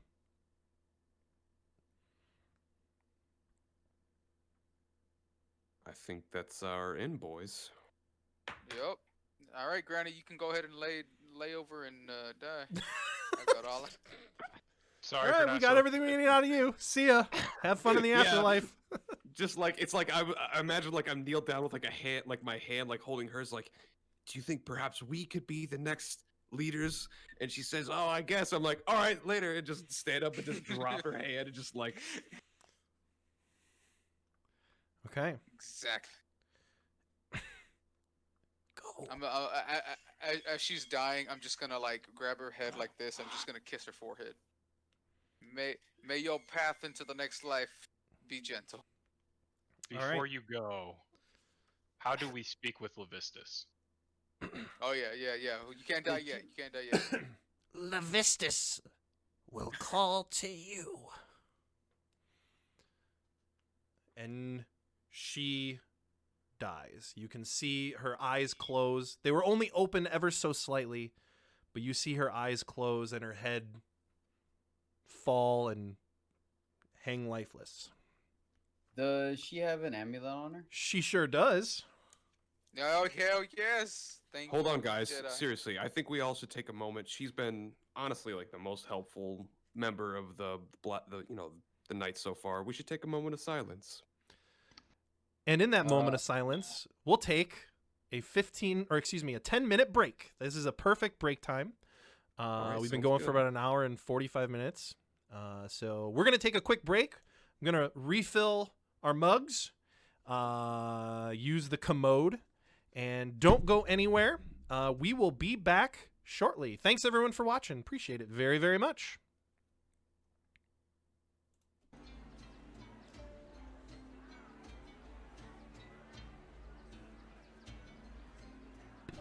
Welcome back, everyone. Thank you for sticking around and hanging out with us here tonight for the Rime of the Frostmaiden. Okay, so if you're just joining us, we have just found out some new information about the Dwergar, that Hethel, an elderly dwarf, an elderly shield dwarf, was able to give some information. So, and in giving that information, she perished. Yes, and as we left, we were taking a moment of silence. And as this moment of silence occurs, I want to use prestidigitation to make, some faint musical notes so all of us can hear in the distance.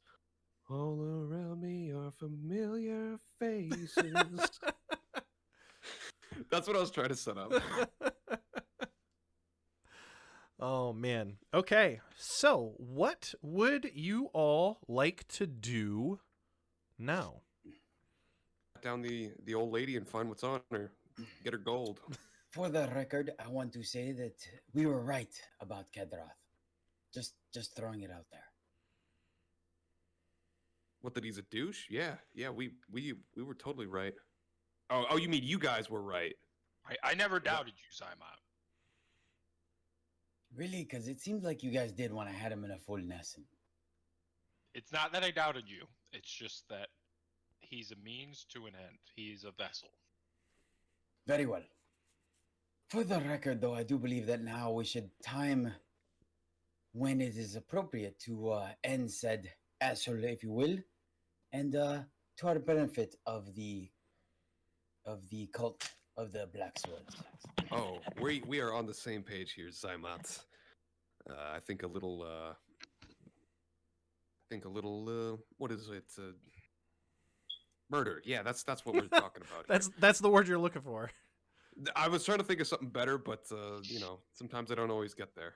You and Tomax can arm wrestle Gigroth for first dibs.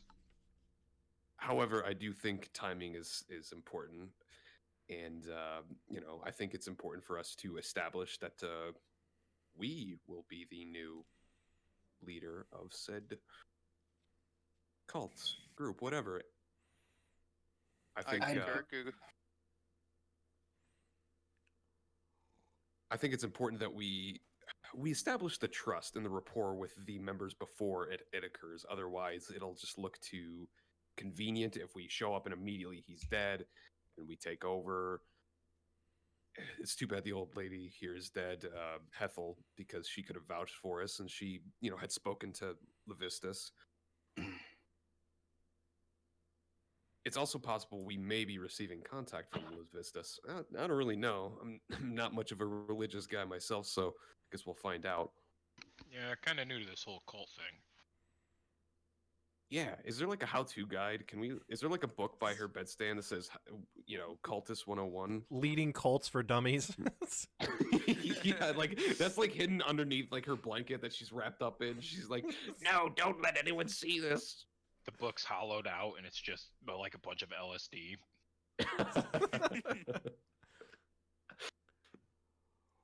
But I digress. Can I make an investigation check on this room? You sure can.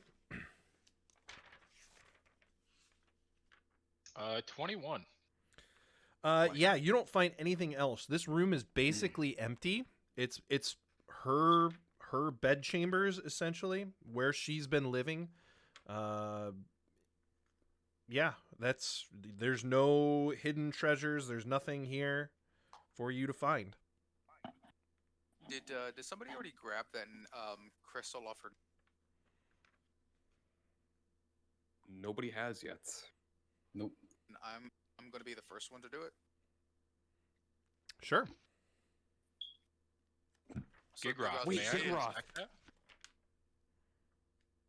Sorry, go ahead. Who was saying what? May Go I ahead. inspect that?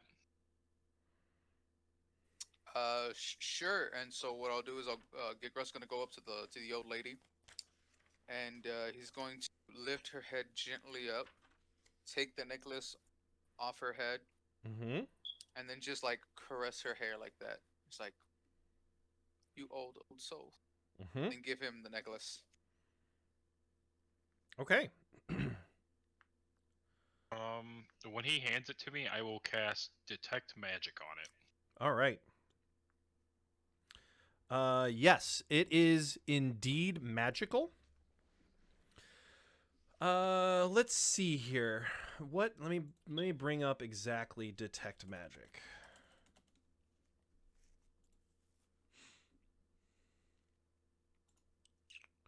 The real Dungeons and Dragons, just looking stuff up.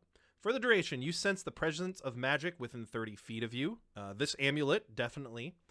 If you sense it in this way, you can use your action to see a faint aura around it that bears magic and learn its school. Ooh, okay, so...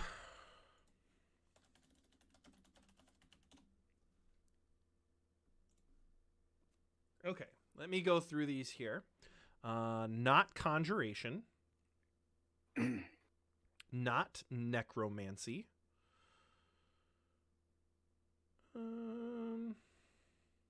Not evocation. How much you want to bet it's going to be enchantment? What's the next question? Abjuration, yes. School of Abjuration. And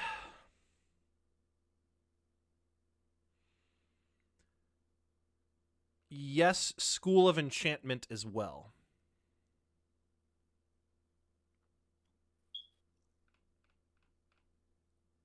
So I kind of relay this to the rest of the group and just thinking out loud. So if it's abjuration, that could explain. Everyone seems to say that it warms them.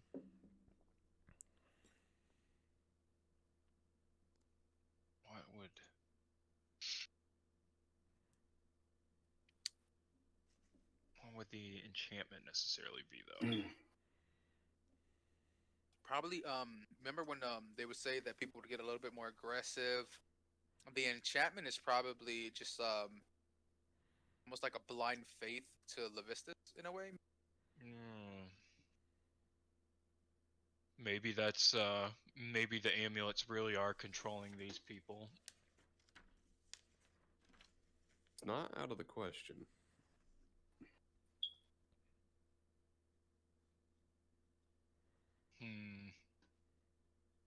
Too bad we don't have someone that we could like baseline have wear it so we could observe them.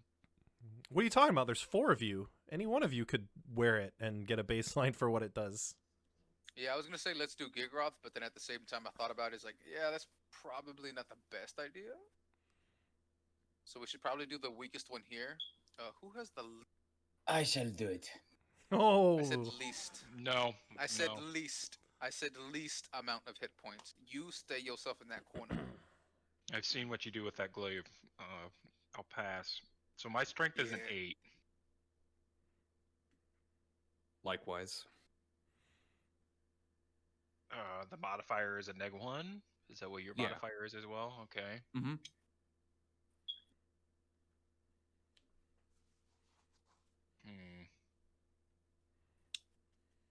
What's the D&D That's- equivalent of rock, paper, scissors? I'll just do it. Akuma's going to put on Okay, the amulet. Okay, I was going to say we could flip for it. Okay. So you stretch it out over your horns and place it around your neck, and you immediately notice that it does warm you, and you now have cold resistance. I also need you to roll a d6. Just a d6. Just a d6. Ooh.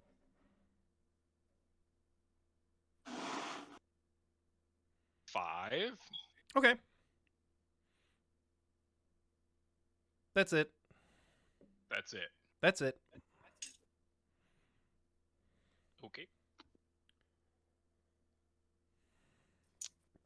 Let's have Cyrus, I guess, wear it to see if maybe there's a different effect. Can I take it off? Sure. All right. And as I take it off, do I feel anything? You no longer feel warmed by it. Okay. Mm, Try putting it back on. all I'm right, just curious I'll about something. just put it back on. Got to And- finagle around the horns again. You feel warmed by it. What if instead of finagling it around the horns, we just like dangled it off of one like an ornament? It's like a giant earring, but it's hanging off of your horns. All right. I guess I'll just keep this thing on for the time being. Okay. And you guys keep an eye on me. Could go wrong. No, I'm sure it'll be fine. It's not like it's negatively affected every other member that we've seen wear one. Yeah. Akuma, you'll be. We'll make sure you're okay. Okay, what would you like to do now? Should we go steal other members' crystals? Mm, out of curiosity. I am curious what would happen if we took the crystals from other members, but I think for the time being, we're gonna. Maybe we could find where they're keeping them. Instead of like, I mean, they've got to have a stash. That is true. They have to come from somewhere. Right. There's a right. room next to Hethel, right?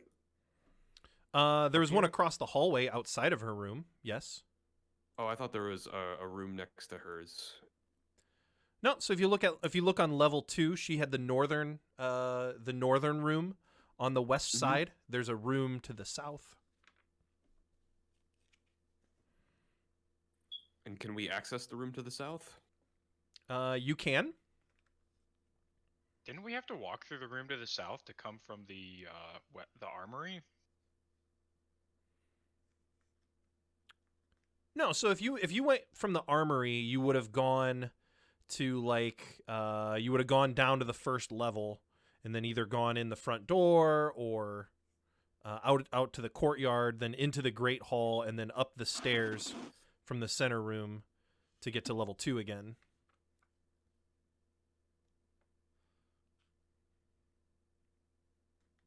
All right, south room. Okay. It's open. This is a bedchamber. There's a large gilded mirror covering most of the east wall. There's other furnishings with like a very ornately carved wooden table and chair. And then there is a black cat who is sitting on top of the table, who is licking his paws and grooming itself. It looks up and takes notice of you, and then goes back down and licking itself. It lifts its back leg and starts licking its ass. It's giving you that Do you want to keep that going on about that this? that awkward, far off cat stare. Are you just describing your own cat right now? That's where this inspiration is Yes, from? he's actually sitting about 5 feet away from me, doing exactly this. All right. Gigroth is gonna say, "Well, hello there." Oh, you're gonna How are okay. you? All right, you're gonna speak with the kitty How are cat. you? Yeah, I'm gonna. Yeah. I'm gonna talk to animals. Just like, hello there, little friend. How are you? And he says, he stops licking himself and looks at you, rolls over onto his back, and then he raises his paw, motions on his underbelly, and he says, "This is for petting."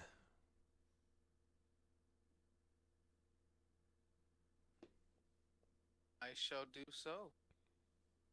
Okay. We'll go to pick the cat. and he stretches out real big stretch and like rolls onto one side and rolls onto the other, and then after about 5 seconds of petting, his claws come out and he grabs onto your hands and like bites down on your hand, but not in like a really really hurtful way, just kind of like very lightly biting down onto it, just a little nibble, Okay. and then goes back to stretching. I'm gonna ask the cat. So, we're quite new to the way things are around here. Is there anything that you tell us? Any information that I might to gain? From the cat, he says, Yeah.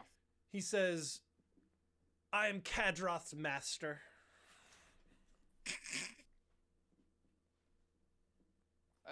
He is my Gigroth servant. Gigroth will just like play along with like my humblest apology Yes. for intruding on you, such a highly ranked individual as yourself. Yes.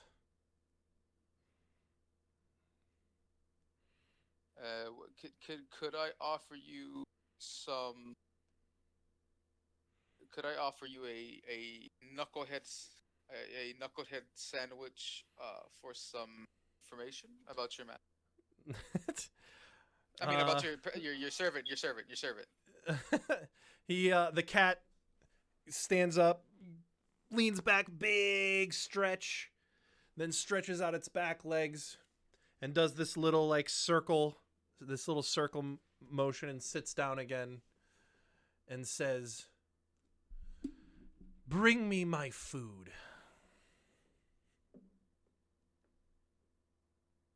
Yes, of course. And I'm gonna nudge Cyrus and Cyrus, go to the kitchen. I'm not your servant here. Who do you think you're talking to? Yeah, Okay, the whole time is Gigroth's having this interaction with the cat. Meow, meow, meow, meow. And I like to think the cat's meowing back, and you guys have no idea what's being said. Gigroth's just making these weird cat noises. Meow, meow, meow, meow. Meow, meow, meow, meow, meow, meow, meow, meow, meow. Yeah, exactly. As I say to Cyrus, go back to the get me one of those nugget sandwiches. Information from this cat. It's the master, Kadroth. So could you please do me this favor while I continue to talk to this cat? Gigroth's so dumb. I mean, you have legs, don't you? We refer to All right, Gigroth's fine. intelligence as his dump stat.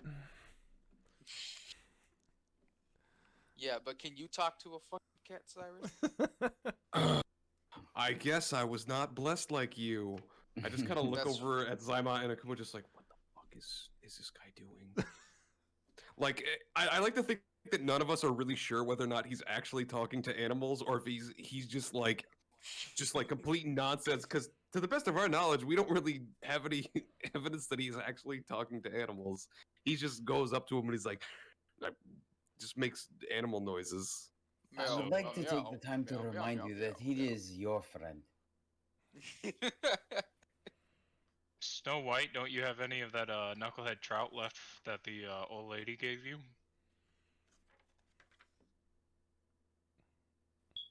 Yeah, you could go to the Oh. room across the hall and grab the old lady's food.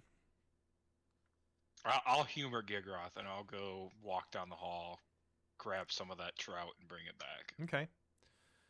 I was As soon as you walk Thanks, back in the Akuma. door, the cat just starts up and moving around, jumps down off the table, rubs up against your legs, and is weaving in and out of your legs, rubbing up against you, Akuma. Yes. Akuma just hears the cat meowing like crazy, but Gigroth hears, yes, servant, bring me my food, yes. Gigroth just chuckles. And as I'll the kind of cat is use just meowing. Firebolt to warm the bowl or the plate Oh, nice. and set it down for the cat. Very nice, Nice. yes. The cat, as soon as, are you setting it down on the floor then for him? Yeah. As soon as you do, the cat goes munching down on it. And after a couple of bites, he looks up at looks up and meows, and Gigroth hears, "That will be all, servants." And he goes back to eating.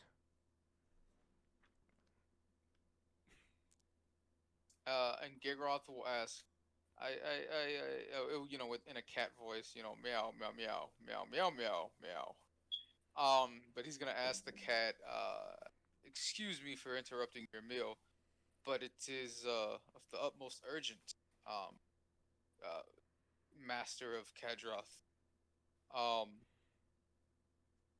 do you know where he happens to keep these crystals he wears around his neck? He needs them urgently, and he says that only someone more intelligent than himself would know where it is, and that is obviously his master. The cat looks up and turns his head to you and says, much slower, "I said that will be all, servants," and then turns his head slowly again and goes back down to munching his food. He's a cat. They don't have like super high intelligence. Yeah. He's all he I cares was about just is trying to think Gigroth. eating his tuna I'm just right trying now. to see. I'm just He trying just to see played if this Gigroth for cat... some free tuna, so I'd say he's pretty intelligent.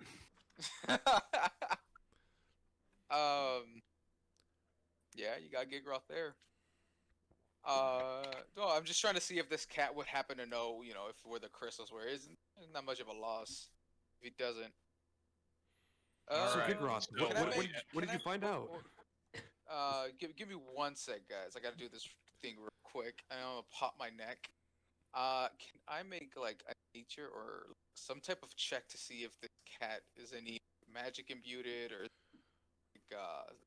like different from this cat than all other cats? Yeah, make me an animal handling check, or let's see, animal handling or arcana would work, nature would work. Any one of those checks would be fine.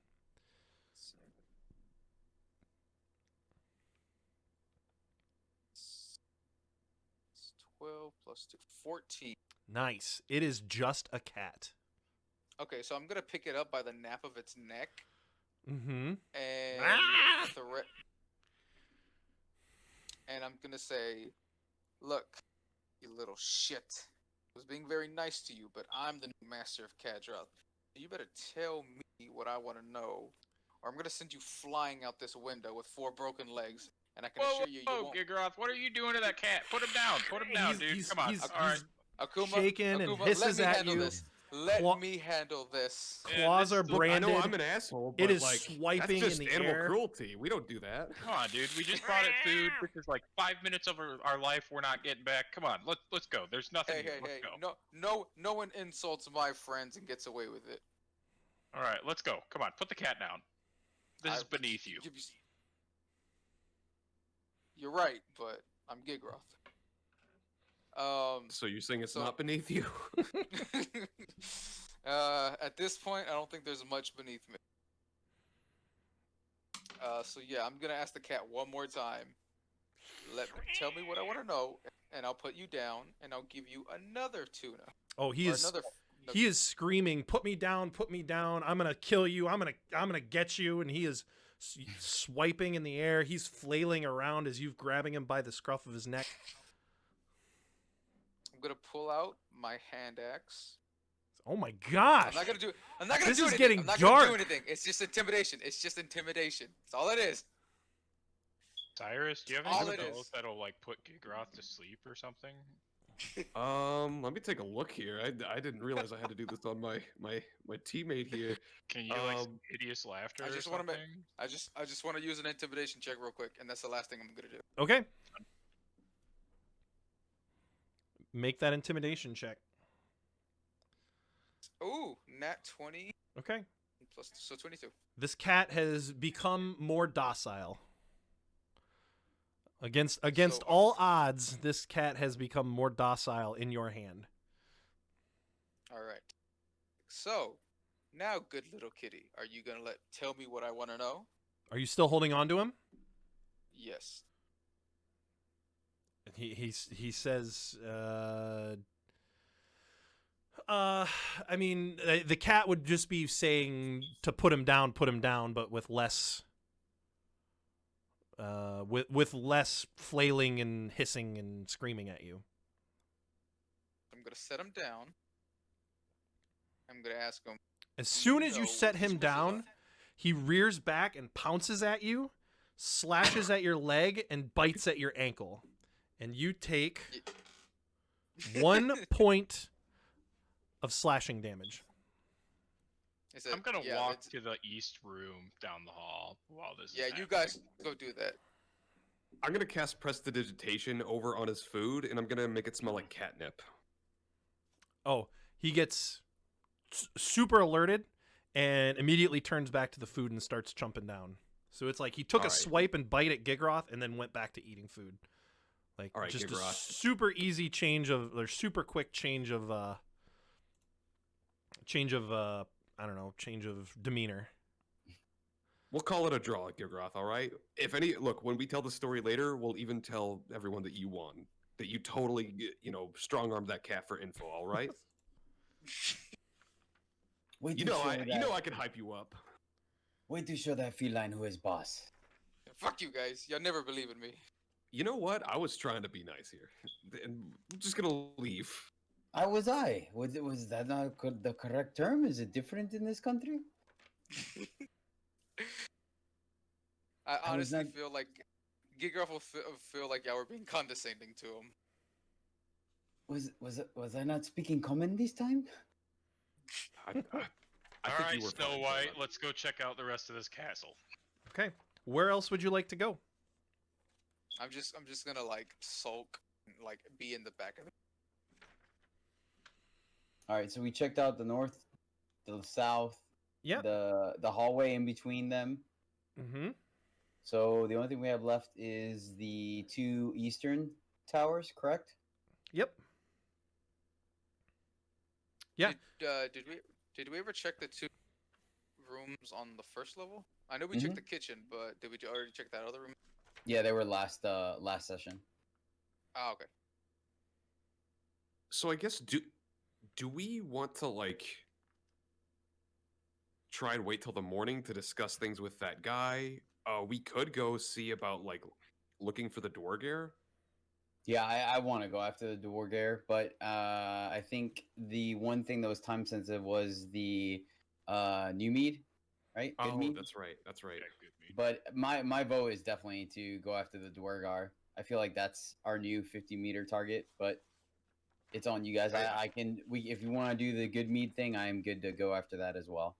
I think that's the 25-meter target, and then go do that, and then once we have our seat at the council, then we go back to the Dwarger thing.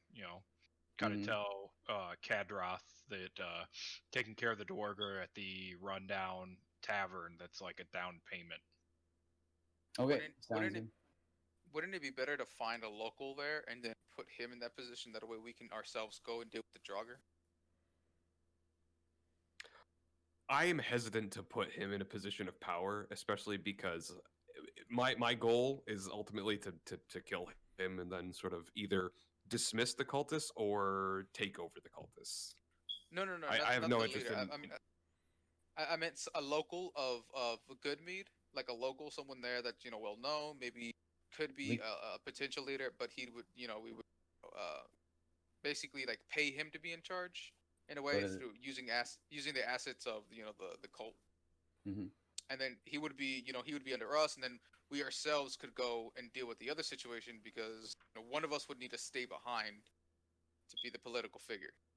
Oh, dude, let's make the cook. He's a common man. He's gonna be our good meat representative. That doesn't sound too bad. Better idea than all the other ones Gigroth has. Okay, so are you gonna leave now? I would say it's probably been a couple of hours between all the conversations and whatnot that you've had, so it's probably getting towards middle of the afternoon, late afternoon. If you want to go to a new city, you can. If you're gonna stay the night here, what exactly are you gonna do? Does the keep have access to any dogs or dog sleds? As far as you know right now, no. Okay. You guys want to check out the local tavern, see what the town feel about the black swords? Oh yeah, that's a good idea. We never did check on that. Yeah, let's do that. And we need to be here in the morning anyway, because Kadroth said he has to talk to Levistus, and he'll get back to us in the morning. All right. So we might want to just crash at the keep for the night. Okay. Seems like a win to me. Plus, we can sort of have one of us. Since I only need 4 hours, I can keep an eye on part of the night to see if there's any goings on that's of interest. Yeah. Okay. So hit the tavern, spend the night, get the orders from Kadroth, and then bounce to Goodmead. Yep. All right. That's our plan, DM. Okay. So you're gonna hit up the tavern tonight, Is there say could I mean I guess or we you could are you go- just gonna stay in the castle? We're gonna fast track to morning. No, we definitely want to hit the tavern. I was Okay. just thinking, I'm like, I have no problem going right now if you guys don't. Nope. Go. All right. Okay, so the tavern, the uphill climb, as you leave the castle, you leave through the main gates. No problems getting out. Everyone, you're part of the cult now. They let you out, no problem. You head to the tavern, and let's see. So it's just to the northeast of the Care, along the road. Which would lead into town and then would split off to the north to Care Koenig. You enter this tavern and it's fairly large, but it's pretty empty. There's only a table of two individuals sitting down. It looks like they're enjoying a bowl of soup, and there is a rugged middle-aged human behind the counter, and you can see him drying off some glasses and some plates behind the counter, and he stacks them up. As soon as we walk in and take some of our cold weather gear off, I'm gonna lean over to Cyrus and be like, "Let us get a bearing of this citizenship before we consider a household." Yes. I'm sorry. What was that? Let us get our bearing of the situation and the people of this town before we consider a household, yes? Oh yeah, sure. No, that's it. And as you're pulling off your cold weather gear, he says, "I gotta be up." You hear from behind the counter, "I gotta tell you up front, we don't have any open rooms tonight. I'm sorry, but that's just the way it is. I don't have any play. You're welcome to stay for dinner, but we're out of beer, and there's no open rooms. But you're welcome to come in." Why so popular? Well, you're asking him why so popular? Yeah. What do you mean? The place is empty. But you don't have any rooms and you don't have any beer. Well, I mean, people are come in. We're out of rooms. You might want to try the castle. Cranach, Speaker Cranach is usually pretty good about letting people stay there. Do you work with Cranach yourself? No. But usually the speaker's pretty good about letting travelers come in. I've never seen you around these parts, so I assume you're new to town. But you should definitely go there and check things out there. As far as the beer goes, don't blame that one on us. That's the ferry. That's the East Haven ferry shutting down, not being able to deliver us any mead from Goodmead. Is this guy wearing an amulet? He is not. Okay, can I make like a perception check about his like demeanor? Yeah, make me an insight check. Yeah, insight, that's the word. Can I give him advantage on that? Yeah, 'Cause I Cyrus, also if you want to make that insight check as well, or if you want to use the help action to give Akuma advantage, you can do that as well, whichever you would prefer. I think I'll just make one as well. Okay. Yeah, that sounds good. I rolled a 2. 14. Okay. You believe that he is being truthful about the beer. something is, you can't quite put your finger on it, but he's definitely withholding some information, or it's like there's a secondary motive behind what he's saying. Uh-huh. Is anybody in the bar wearing an amulet? No one in the bar is wearing an amulet. There's, like I said, there's Okay. only 2 patrons eating some soup, and then the barkeep.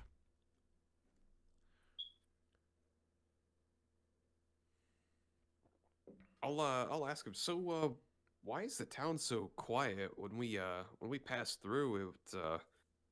You know, there was nobody outside, and it just seemed like kind of dead around.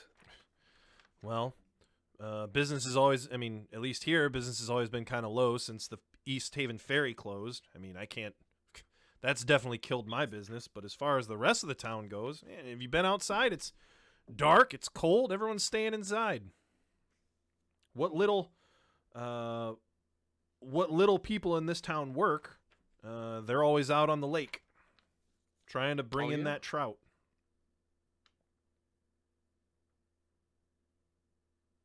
And where do most of the fishermen go? He said, well, they go out on the lake for a few hours a day, trying to bring in food. You got to go out pretty ways. You got to go out a fair amount, though, fair ways away, with it being most of the shore being frozen at all.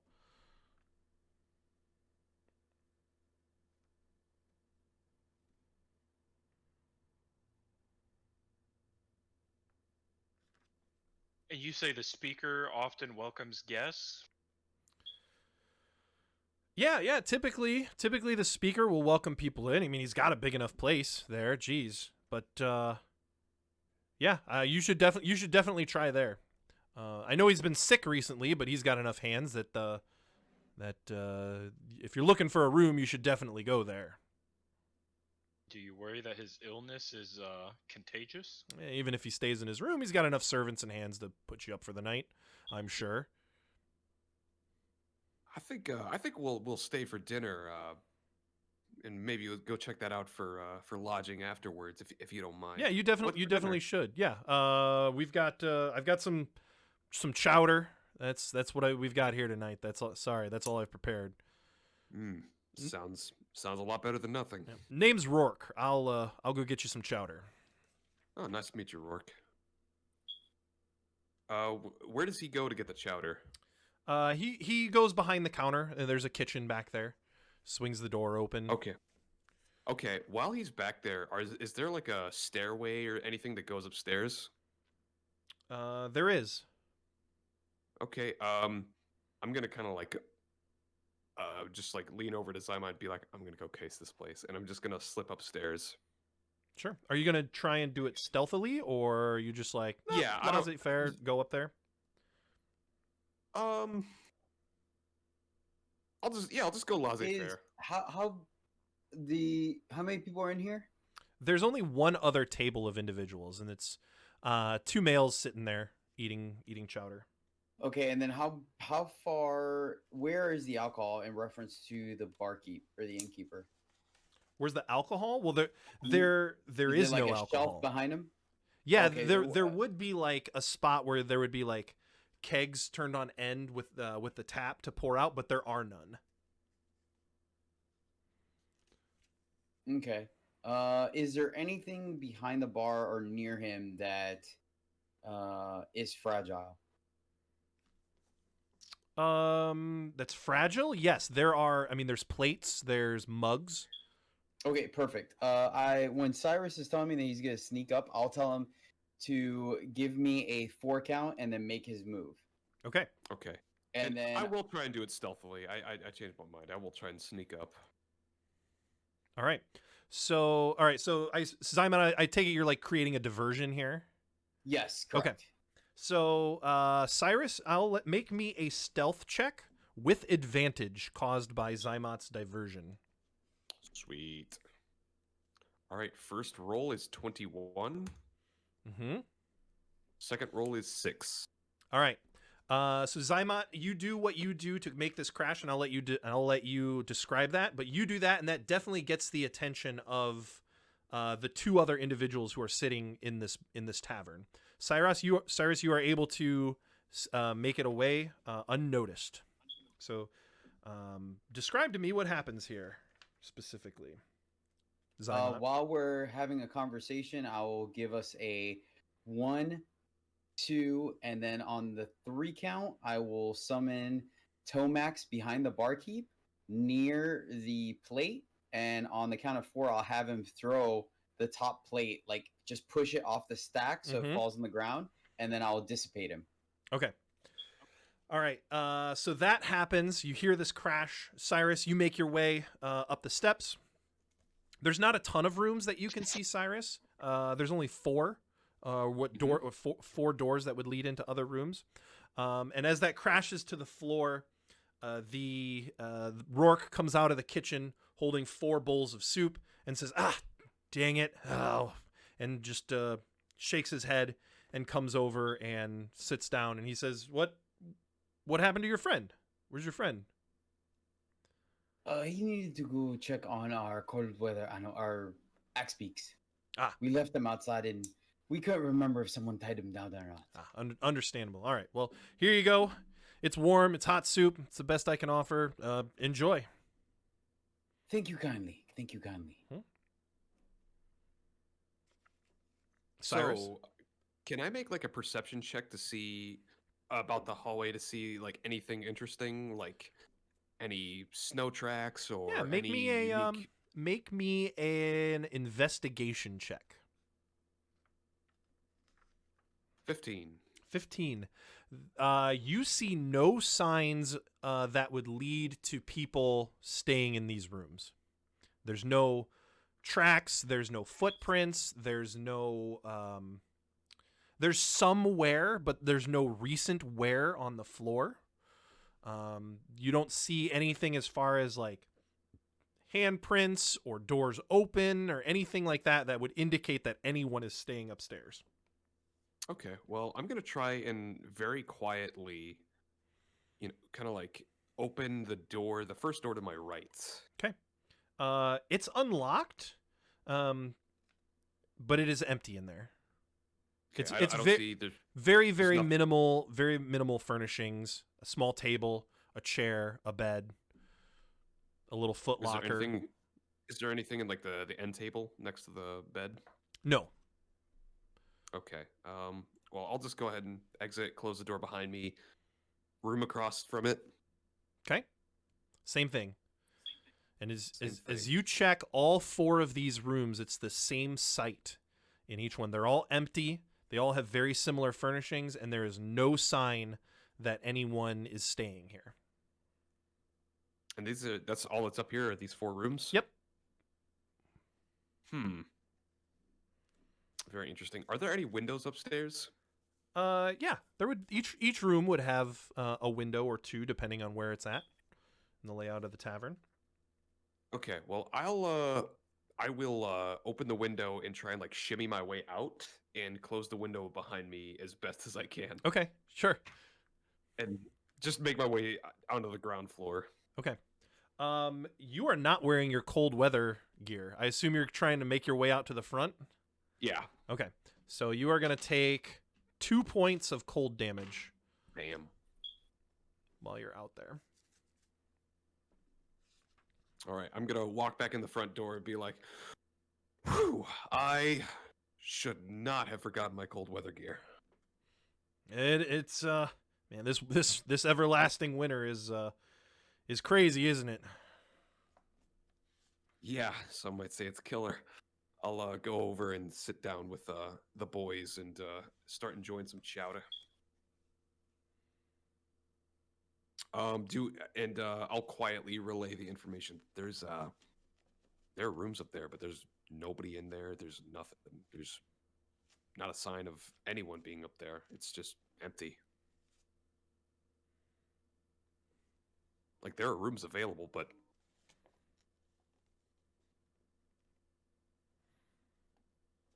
That seems to be odd to me. Potentially, are they aware that we have signed over with the Black Swords? Mm, I wouldn't imagine that. You said there were two other people there? Yep. I'll kind of like call over to them as we're eating and be like, so, you guys gonna go stay at the keep tonight? They say, "Oh no, we're just here enjoying a meal. We live here in Caer-Dineval. We're Oh, just yeah? grabbing a quick meal before we head back home. Oh, cool, cool. What do you guys do? We're fishermen. We're Fish- usually out on the lake for a few hours trying to bring in that knucklehead. Oh, that's great. Glad to know somebody's supplying it out there. Yeah, Lord knows without the ferry, we can't get anything imported. We got to do all the work ourselves these days. Gotta tell you, it's those hardworking guys, on the ground floor that they're the real wheels behind Yeah. society. Yeah, here. Yeah. Hey man, And if they had I'd a buy mug, one. they would salute you, but they don't. They've got a big glass of water. I'll kind of step over and clank my glass of water with them. Anyways. And So anyways, yeah, go ahead. oh, go ahead. Nope, you go ahead.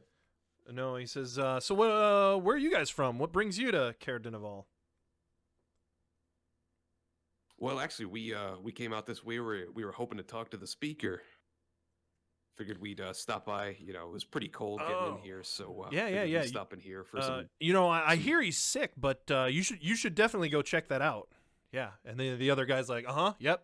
You should definitely go check that out. Talk to the speaker. Mm-hmm. Well, yeah. Sounds like the best idea here. Mm-hmm. Could- Yep. could Is you there tell us anything to do? What's that, Akuma? Could you tell us anything about the speaker? I mean, you guys all see like he sounds like a nice guy. Everybody says we should talk to him. Yeah, and they kind of like look at each other a little bit, almost fearful to like say anything, and they're kind of like, no, you say no, you. And then one says, well, they're. He's really nice and he's been a good speaker for us. It's just a shame that he's so sick right now. He might use the help. Someone coming in, but he's always been really hospitable. Other than that, I don't really have any bad things to say about him. So if he's so sick, why don't you guys elect a new speaker? Well, he's not sick enough that he's not still doing things. I guess.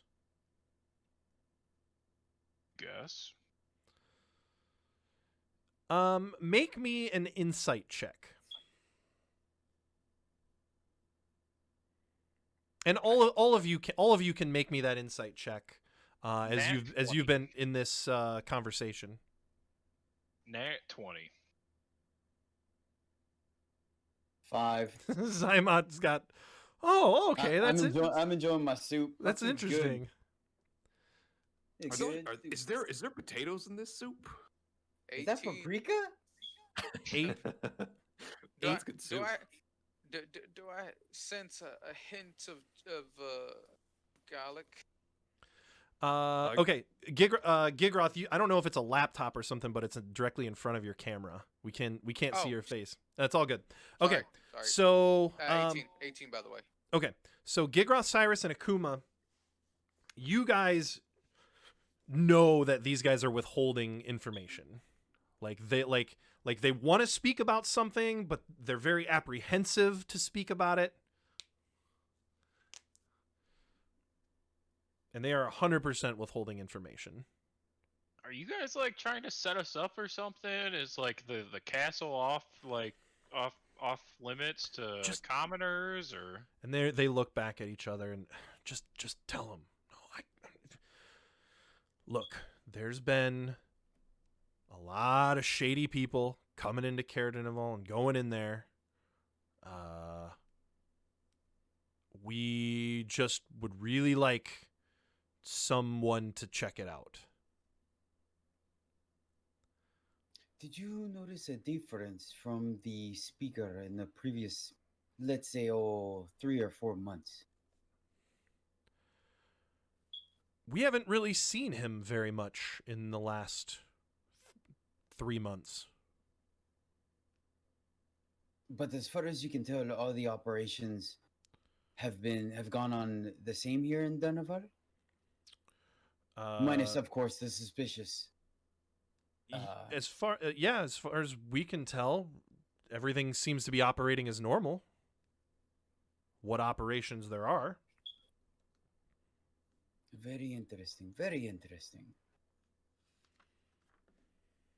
So what sort of activity has stopped? You said what's going on, that what operations are continuing are normal. What else? What stopped? Well, we see mail get delivered there. We see people coming in and out. There are. We presume that that's communications with other speakers in other cities. What has stopped is, there's very little tourism here to Caer Dineval. The Caer was always open for people to come in and look at it and view it, but they turn most people away. That was always one of our biggest industries here. There's obviously what's happening with the East Haven ferry, but I don't know if it has anything to do with that.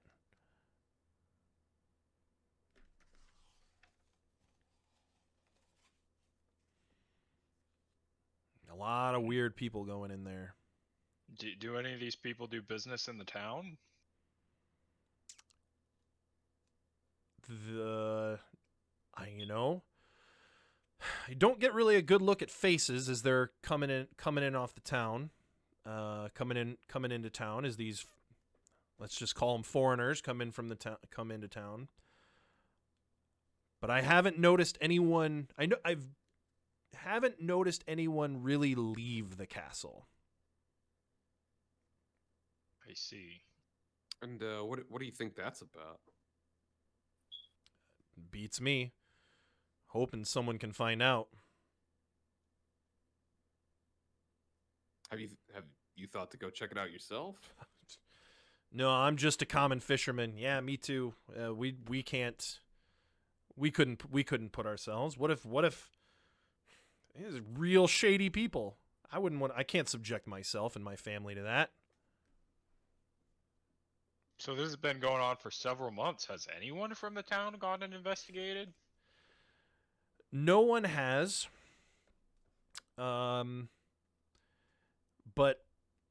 the fact that something's happening there has just about been the worst kept secret in Caer Dineval. Everyone knows something's happening there. And I kind of whisper over to the group, and yet nobody's doing anything about it. God forbid you help yourselves. The barkeep comes over. Can I help you guys again? Can you anybody need any refills on their chowder?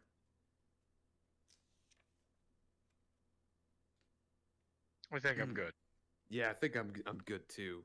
So should we just head back to the keep, because I feel like we got what we're getting out of this place. Yeah. Just 1 second. This can I have another order of the soup? This is fantastic. Absolutely, yeah. And he'll go in the back and bring some out. Yeah, I'm glad you like it. And so he'll bring you out some more soup. Is there anything else I can do for you all? Again, sorry I can't put you up here tonight. Like I said, rooms are full. Sure they are, and I kind of wink at him. He gives you a look like, okay, sure. He doesn't really know how to take that. Well, that's fine. If you guys are good with it, I'm ready to move back out to the. Do we add him to our kill list? Are you saying this out loud? I mean, yeah, but he's not in front of us, right? I'm not gonna say it like right in front of him. That's kind Oh, of I thought that's exactly what happened. Oh, okay. I'm like, we're definitely putting him in the maybe category because these people suck. Yes, yes, I agree. Then again, I'm starting to get the vibe that everyone minus Wizzy. Wait, not Wizzy. Fizzy? Finny? Fizzle. Finny. Finny. Everyone minus Finny has issues with this land. Customer service is a bit lacking, if we will. When we open up our sandwich shop, customer service shall be the top of our priorities. Yeah, we also need to get this soup in here too. Seriously, what is that in there? Like, cumin? I mean, that's delicious.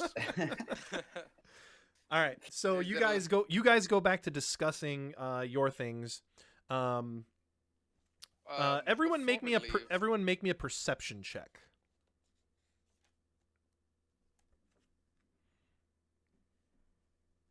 How do you 20. roll a nat 20 into a nat 1? One after the other. Yeah. Jimmy Uh, Cricket. 21. Okay. 1. A 1. Okay. Cyrus? 20, not natural. Okay. So Cyrus and Zymont, you can overhear the two fishermen. As you go back to your conversation, they go back to theirs. But having just been in conversation with them, you can kind of like overhear what they're talking about. The one says the other, he says, "Oh yeah. So anyway, did you hear in East Haven that they caught an evil wizard who killed some adventurers? Oh really? Oh yeah. Yeah. Oh, they plan to execute him publicly. And I hear the captain is looking for more adventurers to help out with another task that may or may not be related. We should go.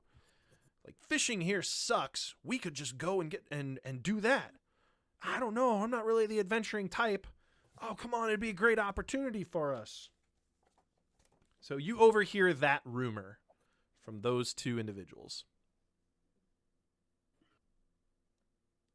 I will pass this along to the party once we make it back to the keep. Okay. But that's not why they shut down the ferry, is it? I don't know.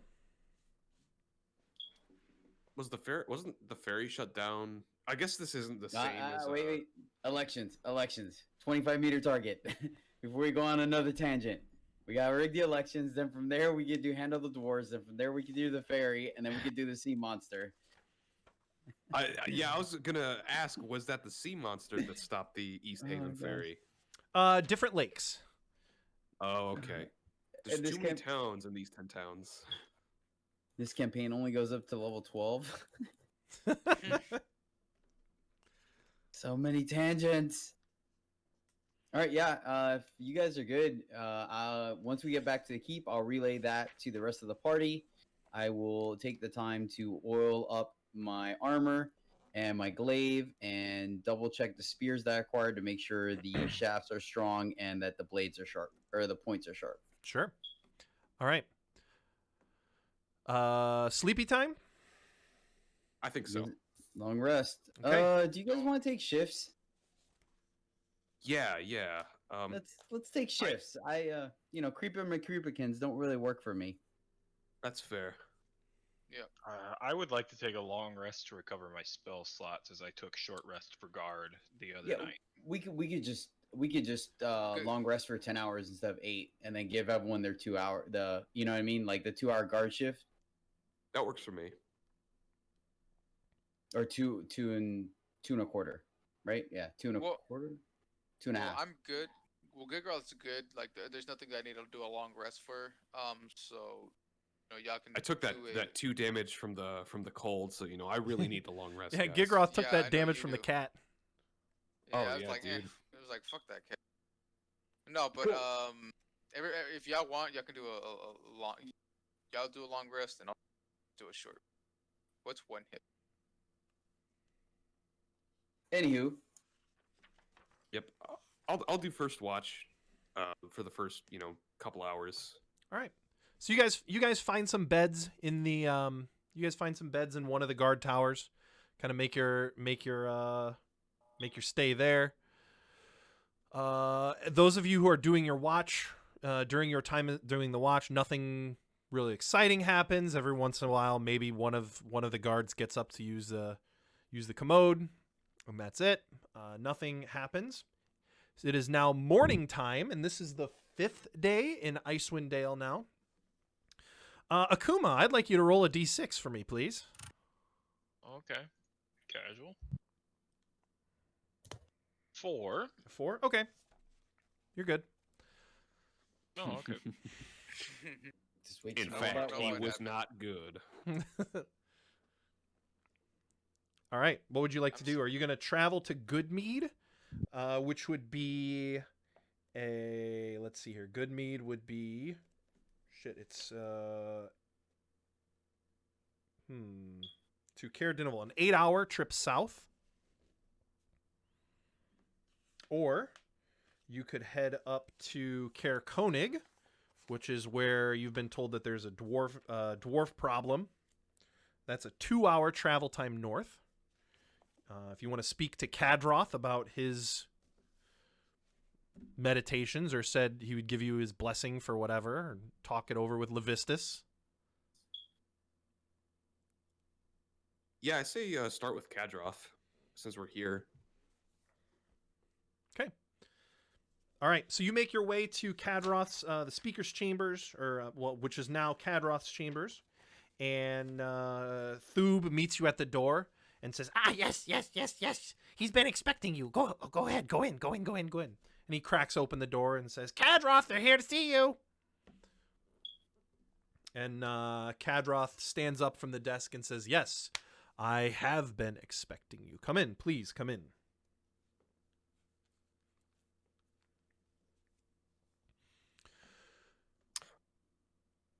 Go ahead. Yes. So when we spoke yesterday, you had mentioned that you would be taking some time to meditate. Was it a productive meditation? Yes, Levistus and I spoke extensively about the situation in Goodmead. Okay. And while Good we news, both I hope. agree that the Dwergar are the number one threat, you have our blessing, and we both feel it prudent to lay the groundwork for takeover in Goodmead. If we can control where and how mead gets distributed to 10 towns, that would be an excellent, excellent foothold for the Knights of the Black Sword. So you have our blessing to go there, but do not lose sight of the task at hand with the Dwergar. Of course not. We appreciate your blessing. If you need help with travel, long journeys, our dog shed in the courtyard, you may have the use of our dog sleds and dogs. Alisar should be out there tending to them. He will be more than happy to get you situated. Excellent. That will significantly cut down on our travel time. Okay. Is there anything else? Nope, I'm good. Yep. So that little building out in the courtyard, if you look on the map, that is the dog kennel.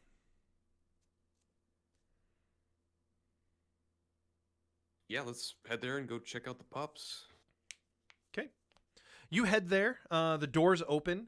You open the doors, and there is a little human, a child, no more than 8 or 9 years old, brushing the dogs. Is the child wearing a necklace or an amulet? The child is not wearing a necklace. What kind of dogs are they? Like huskies. Sweet. And he says, How "Oh, you doing there, bud? hey, how's it going? Hi, I'm Alistair." Hi, Alistair. You in charge of the dogs here? Yeah, they let me pet them, they let me feed them, do a few other things around the place, but mostly I just like the dogs. That's awesome. And who are they? If you don't mind me asking. Oh, well, the guy's in charge inside. Yeah, they. You know that are. It's not the same guys that were in charge. Forever, right? Like, I guess what I'm trying to ask is like, Oh, have you oh, been at the keep for your I entire mean, life? like Kadroth. Kadroth's in charge in there. He lets me tend to the pups. Do you like Kadroth? He's okay, I guess. He's mean sometimes, but he's okay. What about the speaker? Who? Ah, never mind. Anyways, these are some beautiful dogs. Yeah, I oh can my tell you gosh, take aren't care they of 'em. aren't they great? And he kind of like pets one and rubs its ears. Yep. I'll go over to one of them and kneel down and pet the pup. You guys fixing to use these? Use these good boys? Yeah, we were gonna take them. We need to travel to Goodmead, so we gotta get them packed up for us. Oh, well yeah, that's a long ways away. They'll definitely be able to help you out. Anything we should know about them before taking them out? And he names them off. He's like, this one's Rover, and this one's shit. You're gonna make me make up dog names on the spot, aren't you? And this Yes. one's this Axel. one, and this one's Fido, and this one's Jim, and this one is, and he names off the dogs, and he says, this one really likes his ears scratched. This one really likes it. If you long pets, this one's he's kind of mean, but just be nice with him, and he'll be nice back. And make sure that you keep them well fed, and they'll be good boys for you. Well, thank you for your expertise here, Alistair. Mm-hmm. We'll make sure to take good care of the good boys. Thank you. And he goes over and he starts pulling off like the harness for them and starts hooking them up. He opens the door and the dogs all line up. And he says sleds are over there, and you can tie it to a sled.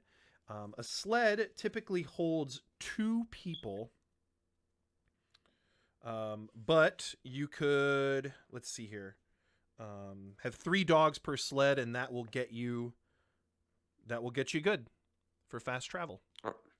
All right, let's do that. Let's get it rigged up. You will not be able to take the axe beaks with you alongside of them and keep the same pace. Can we just leave them at the keep? Yeah. Are the axe beaks stronger, or like are the huskies faster than the axe beaks? Well, you're not riding the axe beaks. The axe beaks are basically just like mules that you take alongside of you to carry a bunch of stuff. The dogs will help you travel faster. Now, if you've got a whole bunch of weight and things that you want to put on your sleds, the dogs can take that as well. But based on your weight, it will slow you down. God. We should probably feed the axe beaks before we take off. And the little boy speaks up, "Oh, I can take care of them." Well, could you, bud? You're the best. Thanks. Yeah, no I'll problem. throw a gold coin to the kid for his troubles. Wow, coin to your thanks. Thanks, Mr. Goliath man. No problem, kiddo. And I give him a little pat on the back, and then Make an attack ju- roll. hey, wait, hey, Sorry. hey! I don't hit children, okay? I don't know. You Unless- came pretty close with that cat earlier. Unless it's warranted.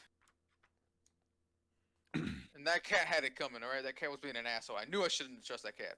I never trust cats in real life. I shouldn't have let you trust that cat in D&D.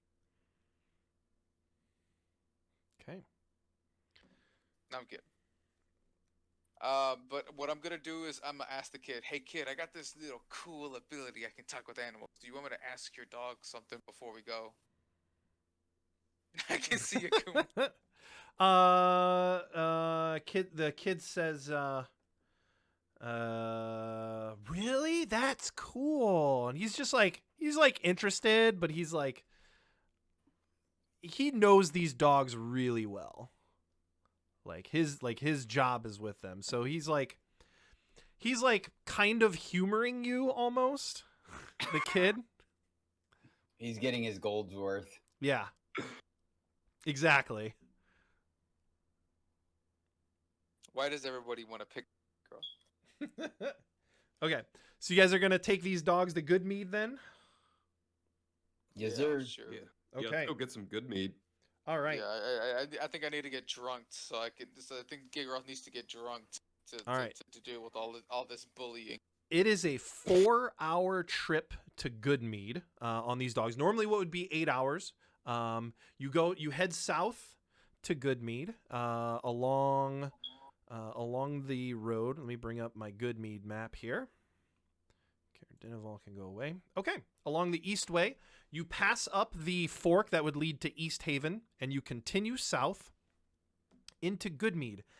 As you get closer and closer to Goodmead, you can see actually a forest just to the northwest of Goodmead. And as you enter the town, you can see... everyone make me a history check.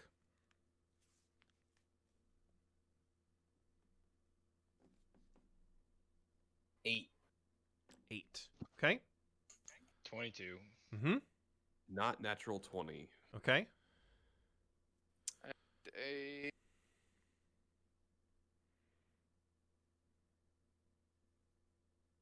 Ones and twos and 20s. Okay. Those are the rolls. All right, so Akuma and Cyrus, both of you have been about Faerun. As you come in, you can see that they're in addition, all the dwellings, like the doors and the architecture. There's a lot of carvings of dinosaurs and serpents on all of the architecture of this place. It's a small town.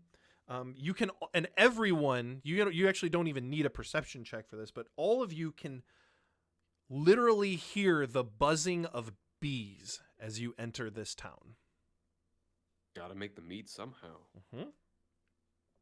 It's very, very faint, but you can all definitely hear it. A couple places of interest. There is the Mead Hall. There's a large building in the center of the town. There's a small harbor. You can see that there is this is just kind of as you're like going through the town, checking the place out, just kind of getting a general lay of the land.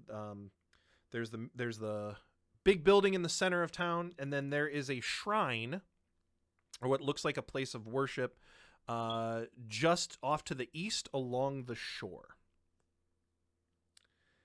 And that, I think, is a good place to stop for the night. All right.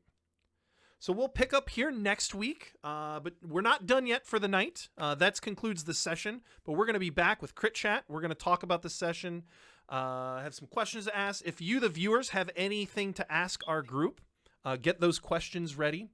Thank you for being here. We'll be back in 5 minutes. Don't go anywhere.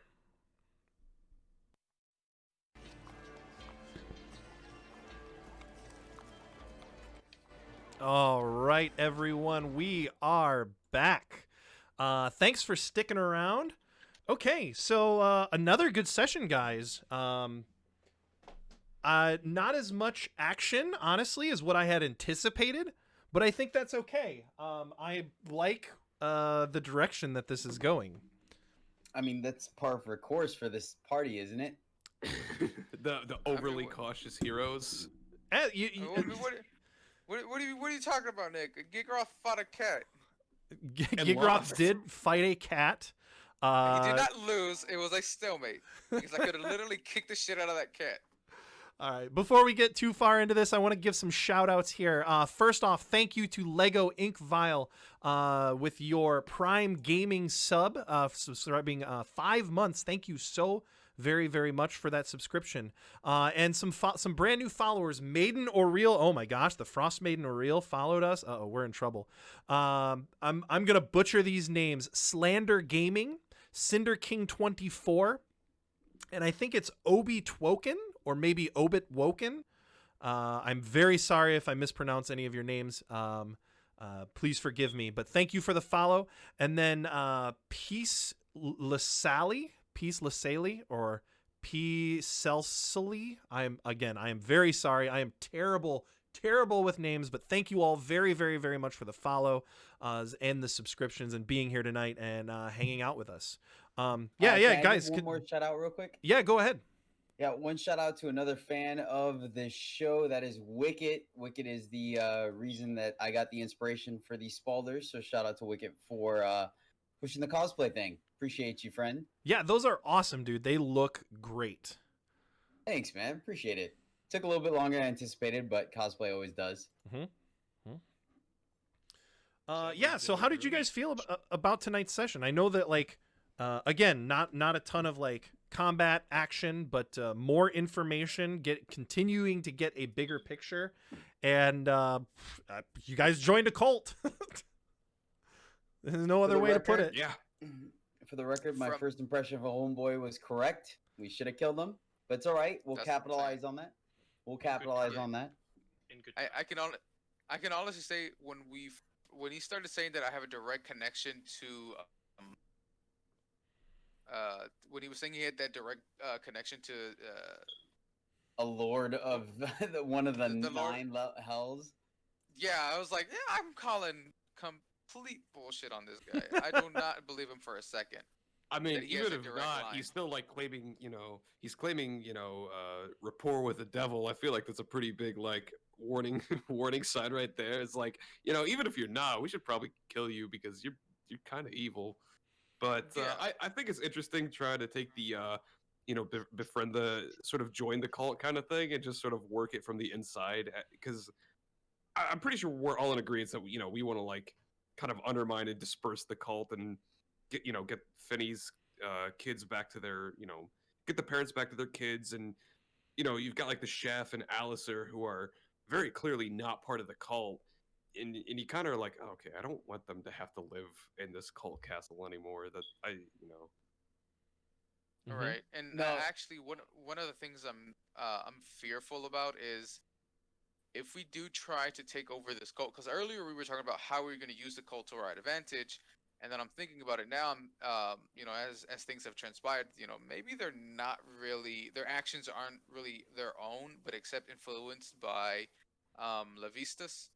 And because we were talking about earlier, like, oh, what if we pit the cult against the Zentarum, the Zentarum, and it was like, yeah, maybe we shouldn't do that. Maybe we should, nip this in the bud before it gets any bigger. And honestly, I don't really even think there's that much to gain from the cult, because it's not like there's like, I mean, the vial of what was it, the dragon fire, Alchemist fire. Alchemist fire, that was cool, but like it's not like there's like really cool like resources, like, and it sounds like the keep was kind of like a pretty big part of the town. If the town wants to thrive again, it kind of needs the keep as like a museum or kind of like a historical attraction. I mean, they're not really doing much so far, because everyone we talk to is like, yeah, we just kind of sit around and hang out. But I do I feel like there's a good chance. I really like where you're going, where Cyrus kind of wants to have us have like a little, almost like Hydra, like an octopus tentacle in every party, and we essentially slowly but surely pit them against one another, and they all self-destruct with us staying on top. But if these guys are kind of mindless drones, we could have them start to take action that could look better on us towards the end. You know what I mean? And maybe disassociate, like, hey, we were the Black Swords, we're gonna do a little bit of rebranding, and these people have been helping us do a little bit of here and there. I don't know. I feel like there's a lot of things going on. There's a lot of cooks in the kitchen, and I feel like if we can have a couple of them self-destruct on them, we can really be in a good position by halfway or 3/4 of the way into this storyline. I do have. I was just gonna say I do have an idea pertaining to our boy, the leader, Kadroth? Kadroth? Kadroth. I kept thinking Kratos for some reason, and I don't know why. Yeah, Kadroth, and I don't want to say it right now, just because I don't want Nick to know what my idea is. But I do have an idea pertaining to him and the cultists. And are we going to try to befriend this Sudarok, the Sunblight, as well? Oh yeah, we're just gonna schmooze with everybody, just be like, oh man, yeah, we're really on your side. We're not really with those other guys. Yeah, like we don't like these guys either. And now we'll open the portcullis for you when you're ready. So what's up? What you got with the 10 towns? You take 9, you give us 1. You know, we open up our sandwich shop. We're good to go. Yeah, the keep gets turned into the castle gets turned into a sandwich shop. We just ye old Subway. Dude, it would be a With wicked sandwich shop. It really side was. And actually, before we started the crit chat, I was talking to them about it, that I wanted to grab that recipe from the chef of that, yeah, from the chef about that chowder. It's like, sandwiches and chowder. What could go wrong? Mm-hmm. Question for Zymot. How does Zymot feel about finding out where all this Shardolin is being mined and like trying to get AI in on that? Oh, it's gonna happen. It's gonna happen. Like, don't get me wrong. Money is still on his mind, and his mission is still there. But I mean, at the same time, it kind of defeats the purpose to open up a shop or business in a place that on one side has a group of gnomes that are trying to destroy it all, and then B has a cult that's doing evil with the devil that probably doesn't care about the money, and then has the Frostmaiden just kind of looming over everything, being like, yeah, sacrifice us your workers, or we're just gonna make it really cold. So I think that's gonna like intertwine once we get to that point where he could see the surplus of revenue. I think that's gonna create like more of a dialogue and a communication with AI to see exactly how they want to handle it, right? Because I mean, not to meta, well, I know they got a battle balloon at the very least, and if any of you, I mean, Akuma's spent time in Waterdeep, so he's probably seen their battle balloon there. So there, even if the roads are too icy to travel, a battle balloon might be able to make it. So I think that's going to be another piece of the puzzle, and you may see a little more less of a more like, that seems like a good idea kind of approach to, hey, this is the agenda I want to push when it comes to some of the direction and the discussion that the party wants to go in. Mm-hmm. You might see more of a presence of Acquisitions Incorporated in this campaign as it goes on. Yeah, because I think Yeah, I think we just solved the Frostmaiden. We just need to torch it with the green flame on the Arbalaster. Boom, done. Just sit there and let Gorko and Patsky just go to town on target practice. Just need to attach the Wilhelm cannon to the ship somehow. So I don't know how we're gonna do that, but so speaking of AI, a couple of questions from Rooney55. First one: what's the inside story of the peg leg versus hook leg?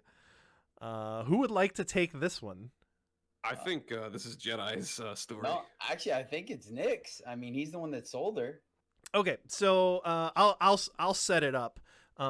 In the last campaign that we ran, which we did not stream at all, it was our first campaign altogether. It was the Acquisitions Incorporated book, and one of the characters in that book that the group found, or that the group interacted with, was an individual named Arla, and Arla ran a shop called the what was it? The Peg and the Peg and Hook is what I think it was. Mm-hmm. Yep. And Arla was basically fitting pirates with custom legs and hands.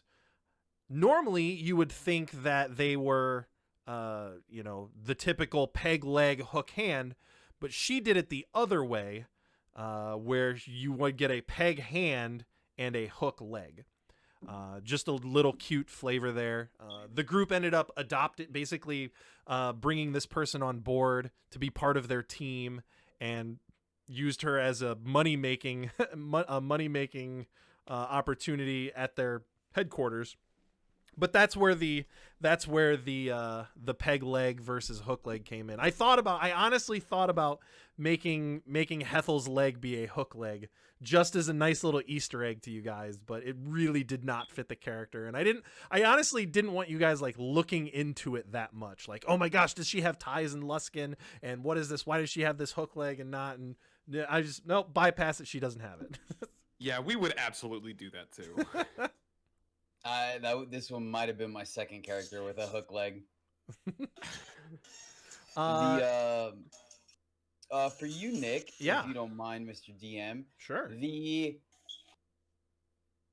How was it going from last episode to this one, trying to figure out if we were going to go with the cult or against them? Like, was there any difference in outcome for you? Or anything prepping for it? Oh yeah, there is a major difference in what happens to the cult, and even going against them. There's multiple outcomes of what could happen, and could still happen given how things are playing out. As far as prep goes, I was prepped for that. Prepped if you opposed them, and opposed them in what way. What happens as you explore the place. You didn't really check out, you checked out the cistern, but didn't really delve into it too deep. I was ready if you guys were going to go north to Caer Konig, if you're going to go to Goodmead, if you're going to go to East Haven, wherever you guys were good, I prepped for that. So there was a lot to get ready for this session specifically. I feel like as things progress and we start to have ties with every town, I think prep work on your part is going to be an absolute disaster or just chaos, because of the fact that already with just access to 3 towns, we have tendrils going everywhere. So I can't imagine, like, once we have people and storylines in all 10 towns, that it's just going to be insane of like, all right, where they're going next. Despite you already having those different tendrils, a lot of those tendrils don't change too much. So most of them I'm already prepped for. I just have to remember them and bring it up when you get to that point, no matter where in the storyline you reach that point. A lot of their storylines, a lot of their happenings are, I don't want to say set in stone, but for lack of better terms, they're already set in stone. Rooney also asks, does Akuma's D6 roll have anything to do with his secret? Akuma? To my knowledge, no. This probably has to do with the amulet that I've been wearing. And I guess depending on, as a viewer, it's probably unfortunate for you, but fortunate for me, I haven't failed the roll yet for us to find out 100% what it is. So, we will see. While we're on you, though, do you feel like this is the kind of venturing that Akuma wanted to see in his journeys outside of the ship? Yeah, I think it's definitely like interacting with people, and I think it's perspective for Akuma that, like, having a bad life, it's like, it doesn't mean that, like, because you had a bad life doesn't mean that life is bad and it can be worse. And a little bit of perspective and seeing that there are people out there that still have it currently worse, and you can, maybe it may be odd, but you can do odd things to help them. And I think that's the big motivator for Akuma, is like, it's trying to stay focused on the task of, like, what is the Frostmaiden doing here, and how do you make life better for all the people in 10 towns? Mm-hmm. And if it means you have to co-op a cult, you do it. Now, you have been some of the, like I said, up until this point, Saimai has been pretty passive with the franchising thing, just because of the fact that he's been in so many contracts that one of the ways you survive so many contracts is not rocking the boat right away. But you've brought up the AI thing a couple times, and obviously you and I have had weeks of travel to get up here and talk about things. But is that something that is going to kind of appeal to Akuma, or something he may potentially give a bigger share of his part into it? I don't think for me, a lot of those questions I think are out of character. Where I'm curious what Zyma is thinking, because as far like it's like trying to like look at like each character's place in the story and with like the hooks, it's like Zymat was here for business, and like how is Zymat still doing business and progressing that plan? So a lot Hmm. of those questions are out of character because I'm just curious where your head's at. Oh, gotcha. Okay, fair enough. Yeah, Uh, like I said, I go ahead. think you guys are gonna see a lot more like abrupt. This is what I want to do when it comes to something that comes together. But at the moment, I mean, it's kind of like okay, we know there's some mining things, but we haven't really communicated with anyone that really sells that to where I could really like stake a claim in it or even know it. Who knows? Like it could go either way. It might be like, hey, these people are worth saving because they want to work with me and I can open a franchise here, or it might be like, yo, these people are evil. We gotta get rid of them because they're just being super stingy. So Zymat really wants to make friends with a Dwarger to get access to this magical forge. I mean, magic items sell more than mogul items. Just saying. And plenty of other opportunities for money making too. Like now that you're in Goodmead, if you decide to go this route and can control the flow of mead and beer to other towns and control the pricing and control the trade of that, like that is, I mean that's some serious economic power within 10 towns. Side note on good mead, completely forgot that mead comes from honey, and to have honey, you have to have bees. And how the hell does anyone in 10 towns have bees? Maybe you will find out. Did you not piece that together with when you said the buzzing thing earlier? Oh, that's when it came together. It was like, oh shit, mead is honey. Oh, okay. All the bees have little amulets on them. Oh, Either no. that or they're all wearing cold weather Bees. gear. They're all wearing parkas. Yeah, and the queen bee, she's just sitting there like knitting scarves. That's great. I mean, they do have a dragon heart that's fueling the forge, so maybe they have another dragon that's fueling like a beehive that's keeping it, climate controlled. There's also the wizard in the other town, so they have access to some magic. It might just be a magical thing. A wizard and oh, you're talking about There was a wizard in East Haven, so there could be wizards here as well. oh, the wizard that's doomed for execution. That killed the fool. Which I gotta admit, this wouldn't be the party's first jailbreak. Type, Yeah, this guy's set for execution, and like your first instinct is to free him. I mean, we've done it before. Just saying. All right. Yeah, what if those adventurers deserved it that he killed? Well, we won't know if they execute him. We don't get to ask him. Yeah, we have to give everything the okay before it happens. Exactly. Like let Gigroth talk to a mouse, see if the mouse saw anything before he gets his piece of bread, and then we'll figure out if the dude deserves to get hung or not. Yeah, and the mouse can respond with squeak, squeak, squeakity squeak. And Here's Gigroth, the wizard's spellbook. So I know the cat interaction took a while, but I gotta say that was pretty fun. Like that's how cats are, right? They just think that they're in charge and everyone else is beneath them, and everyone else is there just to serve them. I feel like that's how a cat would act if it could talk. Right. Well, I think and you got I that could part pretty feel- well. Well, For luckily, when the party started like getting a little how to say I guess I guess the word I would use is y'all seemed a little bit uncomfortable with the way I was treating the cat, so I was like, yeah, let me not take this any further. I mean, but that's part of your character, right? There's always a point where we just let Gigroth do his thing until he takes to the next level, and then we're all like, whoa, whoa, whoa, whoa, all right, Yeah, too much. I mean, it's Right. like the third time we've had to do this campaign. It's just your niche. Yeah, man. that's just how Yeah. Gigroth is. Yeah, yeah, and it I don't know. For me, I love playing Gigroth like that. Like how I played Crawler, I actually thought a lot more about the things that I did.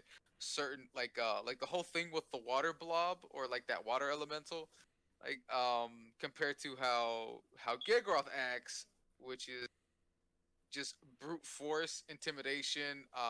He's being stupid.